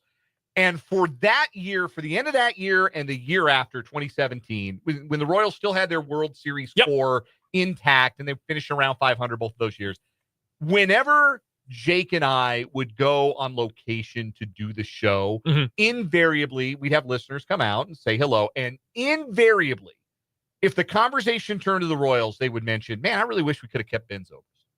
Everybody loves him. Yes. I don't think there's a single person, a single athlete from Chicago that has a higher Q rating these days next to Michael Jordan than Ben Zobrist. Give me 8 Ben Zobrist, and that team's winning 90 games. Because he could play 8 positions. Yes, and he got on base. He hit for power. He had some speed. Like, no overwhelming tool, but, like, good at everything. Yeah. Could do a little bit of everything and could be whatever you needed him to be. He was a perfect fit for that 2015 Royals team. No, I love Ben Zobrist. I'm going to be careful here. I don't want to like stray too far into Andrew Tate territory or anything, but his ex-wife, evil person, very evil person. We did just get a text as you were saying this from 785. Everybody loves Ben Zobrist except for his ex-wife. No, hell. Pardon my intensity with that, but no, get out of here. That's why he's on the ballot this year instead of maybe playing for a couple of extra years. True. Also, first-timers on the ballot this year, including a couple of my personal favorites of all time, Carlos Gonzalez and Troy Tulowitzki, two guys I absolutely loved, former Rockies. Tulowitzki's peak was a Hall of Fame peak. He just got injured too often to really put together a full Hall of Fame career. Also, first-timers, Curtis Granderson, only player to hit 30 home runs in a season for both the Mets and the Yankees. Felix Hernandez, Cy Young Award winner for the Seattle Mariners. Ian Kinsler, longtime second baseman, the Rangers, Tigers. Russell Martin, caught forever for the Dodgers and the Pirates. Brian McCann, super underrated player, mostly because he was great at framing pitches. Longtime catcher, Braves, Astros at the back end. Dustin Pedroia, the Laser Show, MVP second baseman for the Boston Red Sox. Hanley Ramirez, definitely better than you remembered. Go look at his baseball reference page. He was so good. That dude could rake. Former Marlin, Red Sox, and Dodger. Fernando Rodney, over 300 career saves for Platano Power. Fernando Rodney, so fun. The crooked cap. Like, who had more fun than Fernando Rodney? CC Sabathia, first-timer on the ballot. I think he belongs in the Hall of Fame, frankly. I agree. 250 wins, great postseason performer. And Ichiro making his Hall of Fame ballot debut. He is a no-doubt first ballot Hall of Famer. If it's not unanimous, just burn the thing down, dude. It's ridiculous. 14 players returned to the ballot this year. I'll run through them in quick alphabetical order. Bobby Abreu, Carlos Beltran, Mark Burley, Torrey Hunter, Andrew Jones, Andy Pettit, Manny Ramirez, Alex Rodriguez, Francisco Rodriguez, Jimmy Rollins, Chase Utley, Omar Vizquel, Billy Wagner, and David Wright. This is Wagner's 10th and final year on the ballot. I will make my prediction right now. Ichiro and Billy Wagner get in. Wagner was trending in the right direction. I think he gets over the top this year. I think this is a 2-player class, Suzuki or Ichiro and Billy Wagner. Personally, I put A-Rod in the Hall of Fame. Like, I know some people have issues putting steroid guys in the Hall of Fame. I don't, because the enabler of the steroid era is Bud Selig. And he's in the Hall of Fame. So if you're going to put the enabler in the Hall of Fame, you got to put everybody else who used steroids in the Hall of Fame. Also, there are definitely guys in the Hall of Fame who use steroids or did drugs that are now illegal by Major League Baseball standards. Many of them have admitted to it. Some of them are your heroes. Willie Mays, Hank Aaron, they all did speed before games. That was a very common thing in the 70s. You can't do that anymore, but it was legal then. Just like can't do steroids anymore, but it wasn't against the rules when all those guys were doing steroids. If you want to argue that it's different for Manny Ramirez and A-Rod because they did violate the policy and got popped, I understand that argument, but I've always believed you can't have a baseball Hall of Fame without its best players. You can't. No, I agree with you. If I may get one more headline in here too as well. Quick sports media note. Hopefully you are okay with finding another channel on TV to watch Big 12 games on. But this one's on basic cable. That's kind of cool. The Big 12 is going to make some football and basketball appearances on TNT going forward. As part of a settlement between Warner Brothers Discovery and ESPN and the NBA and all that. Remember the Inside the NBA drama this summer? TNT is going to see 13 football games per year, as well as 15 Big 12 men's basketball games. They will air either on TNT or TBS. This is part of a settlement that means that Charles Barkley and the rest of the Inside the NBA crew will now be on ESPN. So those games, it's like a trade. Yeah, this is Al Michaels for Oswald the Lucky Rabbit. That's what this is for those of you who are into this kind of thing. They are taking a handful of ESPN games, moving them to Turner in exchange for Inside the NBA and the NBA rights. Kind of a weird thing, but at least these are watchable. Yeah, don't need the plus for these. More games on linear television, fewer games on ESPN Plus is all for good business. We're going to take a break, come back, talk about the NFL. But before we do that, I want to tell you about my friends at Great Life Golf. I recently had a chance to go out and tour the Great Life courses, and it had been a minute since I'd actually been out and played. Like, I went around Great Life North. You would not believe, if you haven't been out there recently, the shape that course is in. I mean, it is night and day from when I used to play that course very frequently in the late 2010s, before I had children or a child. The course is in incredible shape, and so are all of the amenities. The Top Tracer. Look, I know you can go to Overland Park and do the Top Golf thing, but if you're in this area, Top Tracer's probably closer, and it's the same game with even more amenities to it. Like, you can play like a course. You can simulate playing a course like you're like at one of the golf simulators. You have the ability to do that at Great Life North and in the Top Tracer technology. So the folks at Great Life have some remarkable packages for you to become a member, and great membership benefits, not just for the golfer, but for the fitness enthusiast and really for the entire family. So visit greatlifetopeka.com for more information. Those Great Life courses are in great shape, and you might not think it's golf weather, but if you're a real hardcore golfer, any day that it's not snowing is golf weather. Let's be real honest. So get on out and play with Great Life Topeka. We'll take a break. We come back. We'll talk some football on the other side of this time out. 5A Sports Talk.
536 on 580 Sports Talk. Little more breaking news for you from baseball. They're naming the award winners this week, and the first major award has been handed out. Paul Skeens, Pittsburgh Pirates ace, named National League Rookie of the Year. 23 of the 30 first-place votes for the right-hander out of LSU by way of Air Force. No surprise there. The AL Rookie of the Year is going to be handed out, I believe, within the hour. That's probably going to Baltimore outfielder Colton Cowser, though I suppose Yankees pitcher Luis Heel could steal it, but I think it's going to be Cowser. Anyhow, that is breaking news as well. Want to get into some NFL Week 11 thoughts. Now, what do you want to get to first? Which game do you want to get to first? The outside of Chiefs Bills, which we'll get back into in a second here. What game to you, what result to you stood out the most from Week 11? Man, what result? I mean, it's got to be Pittsburgh over Baltimore, right? Like, Pittsburgh was not good, but Good they enough. beat Baltimore again. Yeah. They're 8-2. I mean, they have a legitimate claim. I would not say this, but they have a legit claim for being the second best team in the conference. I think I'd argue that right now they're third behind two super legit Super Bowl contenders in Chiefs and Bills. I would agree. And it's mostly defense. And look, they find a way to beat that team. And Baltimore has never been able to find a way. Lamar Jackson, particularly, struggles to find ways to beat that team. And look, I think very highly of Lamar Jackson. I think Baltimore, at their best, is as good as anyone. They're sitting at 4 losses. And all 4 of their losses have raised questions about just how legitimate this team is. Because when things go great for them, they're what you call a flat track bully, right? Like if the track is flat, if it's even conditions, they're great. You put some obstacles in their way, and things aren't as easy for the Ravens. They're flat track bullies, and I don't think you can win a championship as a flat track bully. I don't think so either. What about you? What's the one that stood out the most to you? Can I be a homer and say that the Seahawks beating the 49ers is really fascinating, more from a 49ers perspective than I think from a Seahawks perspective? I agree with all those points. So obviously it's a huge win for Mike McDonald in his first season as Seahawks head coach. It's proof of concept.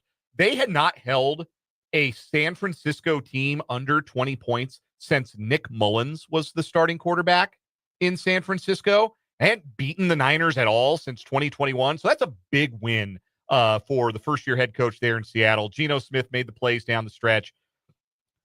I'll say this as a quick aside, and we can explore this more as we go along this week. But I watch the Seahawks passing offense, and I see Geno Smith behind a lousy offensive line just letting the ball rip over the middle of the field and to the sidelines. And I think to myself, I wish the Chiefs passing game looked like that. Because I think the Chiefs have a quarterback with as much or more arm talent than Geno Smith. Why don't we never see him let some of those throws rip? The same thing. Matt Verderame made the same point talking about Justin Herbert. Yep. Who's thrown to like Ladd McConkey and like a bunch of guys.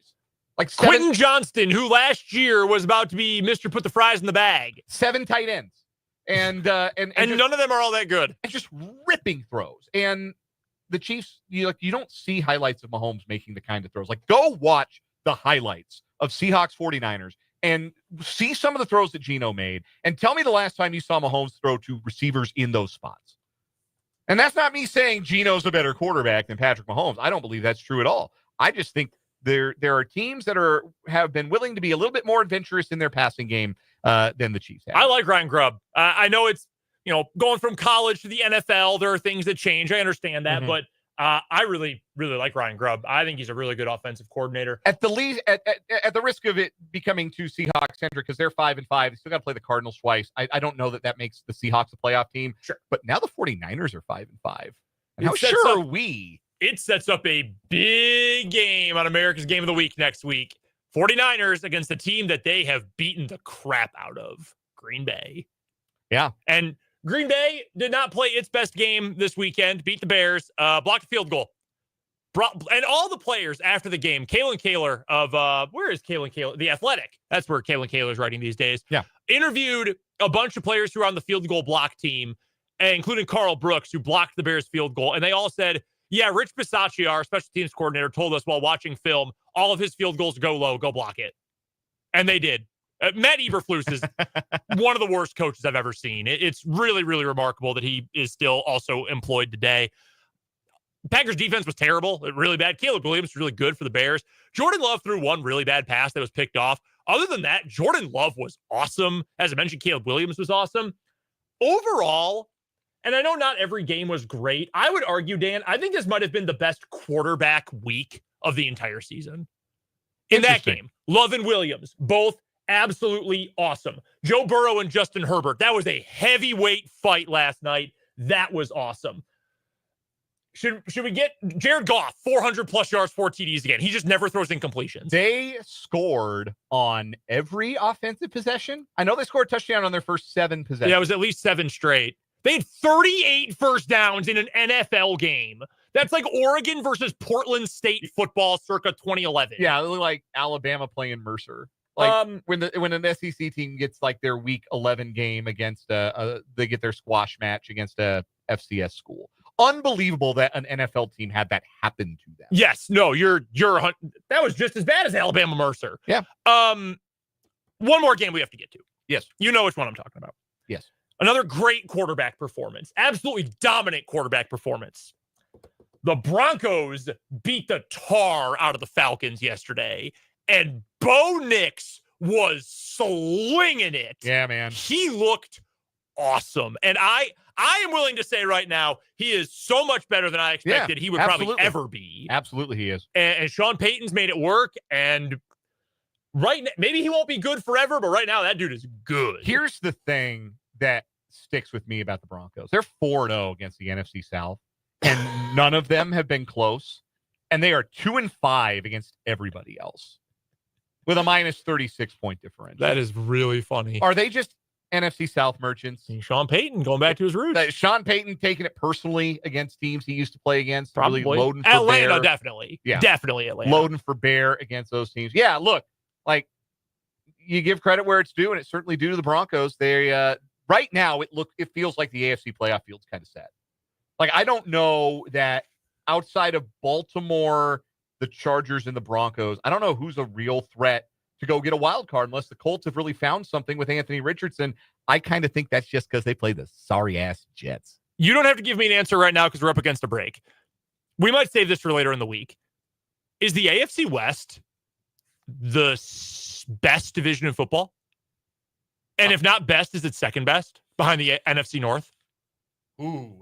Yeah, I don't think it's better than the NFC North. The NFC North is top to bottom played really good football. There's not a Raiders in that division, even though the Bears aren't particularly awesome. Yeah. But like the AFC North has not been as good as we expected. Both Souths are terrible. Yeah. I think it might be, man. The Broncos and Chargers are so much better than I thought they'd be. Yes. And then there's the Raiders. Ahead of schedule, no question about it. We'll take a break. Some final thoughts on the Chiefs' first loss of the 2024 season when we come back on 580 Sports Talk.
mention this, and we should, even though it's not a point of pride for yours truly. The Prairie Band Sportsbook 580 Sports Talk Picks Contest continued on for another week, and Brendan riding a 2-0 Sunday to a winning week, 3-2 for Brendan. Needed it. Had to have it. Spencer, right about his alma mater, as always. Spencer always picks like the Commanders games and the Marshall games, and he's right way more often than he's not about those games. Yeah, it's been pretty wild. Yeah, like he's got a good got a good feel for him. Got the finger on the pulse of his teams. Unfortunately, that did not translate to success as he went 2-3. For me, I think this is the second time this has happened in 3 weeks. My lock of the week on the nose. I had Denver laying 2 against Atlanta. Nailed my lock. Great pick. Nothing else hit. Yeah, our confidence in Houston over Arizona was very misguided. Extremely misplaced. You know what else was misguided? Picking Hawaii over Utah State. Oh my God. Oh Lord. That did not go well. As soon as I heard it was snowing in Utah, I said, this is not going to go good for the Bows. I didn't think it was going to go 58-3 bad. They got one more. They did get a touchdown before the end of the game. Oh, what a relief. Yeah, they got to 10. Yeah. Shout out to Nate Dreiling. Yeah. And not to my pick. That's a good win for him. All right. One last thought on Chiefs Bills. I'm not worried. I think I'm more worried about specific things than I am about the whole team than the sum of the parts, if that makes sense. Like I'm worried about the pass rush because I just don't know that they're going to figure that out at this point of the year. I hope they do. There's still time, but we're more than halfway into the season. I don't know that that's going to get fixed, but in terms of has the torch been passed? Are the Chiefs still the favorites? No and yes, in that order. Right? Until the Bills can prove they can do it on the biggest stage, then it's got to be the Chiefs who still have that mantle. And if we get to that point, then fine. We can have that conversation if the Bills win a playoff game over the Chiefs. But until then, this is the Chiefs conference, and hopefully this can be used as an opportunity for the Chiefs to reevaluate, to say, here's what's wrong, what we need to do differently. Let's stop throwing to Mike Caliendo and get 10 targets to DeAndre Hopkins. I trust that this team will figure it out. I'm not worried. Plus, now you don't have to worry about the undefeated season thing. Yeah, I'm not a believer in, a team needed a loss. I don't think you ever need to lose. I think if you're a professional especially, you've lost enough in your life, even the best of the best, that you don't need a loss to get your perspective right. But that being said, the unbeaten record and going for the 3-peat, that is a lot for a team to carry. And I think shedding a little bit of that baggage might be helpful moving forward for the Chiefs. They're going to get healthier. It sounds like Isaiah Pacheco is going to play this Sunday. Charles Menahu might not be far behind. If he doesn't go Sunday, he almost certainly will be good to go for Black Friday against the Raiders. They got 2 opportunities to get right against 2 bad teams their next 2 times out. I'm not worried about them long-term either. Definitely some things they need to fix. It's not perfect. I want to see the passing game get more aggressive. I want to see the pass rush produce better and not leave cornerback 2 out to dry. But this team will get healthier. Pacheco and Menahu are going to be big adds for this team moving forward. And I think the Chiefs feel about the same way about it. Hey, good game. You guys got us today. We'll see you in January. You know how that goes. We've been there, and you got to beat us. Bring it to us in January. We'll see where it's at. But that's kind of my final takeaway. Not anything that sometimes a cigar is just a cigar, and sometimes a loss is just a loss. Sometimes a loss is just you played another good team, and they were better for 60 minutes. And you pick up the pieces, and you adjust with a veteran championship-winning coaching staff, and you're better the next time out. And that's what I would fully expect from the Kansas City Chiefs. We'll take one final break, come back with a final word after this.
Already, and on second thought for the week, Luis Heel did win American League Rookie of the Year. Oh! So, yeah, a bit of a surprise. I had that one wrong. Final word time, Brendan. What a weekend it was for the Kansas Jayhawks. Knocked off Oakland in basketball. That was fun on Saturday. But, of course, the main event, it was Saturday night in Provo to take down previously undefeated BYU, to throw the entire college football playoff landscape into chaos with that thrilling win. KU needed it so badly. Such an impressive win. Through all sorts of adversity all season, KU still somehow has bowl eligibility in its sights. It's going to take 2 more wins, but this was one that Jayhawks had to have, and they showed a lot of toughness to get it done on the road. Really proud of that effort from KU.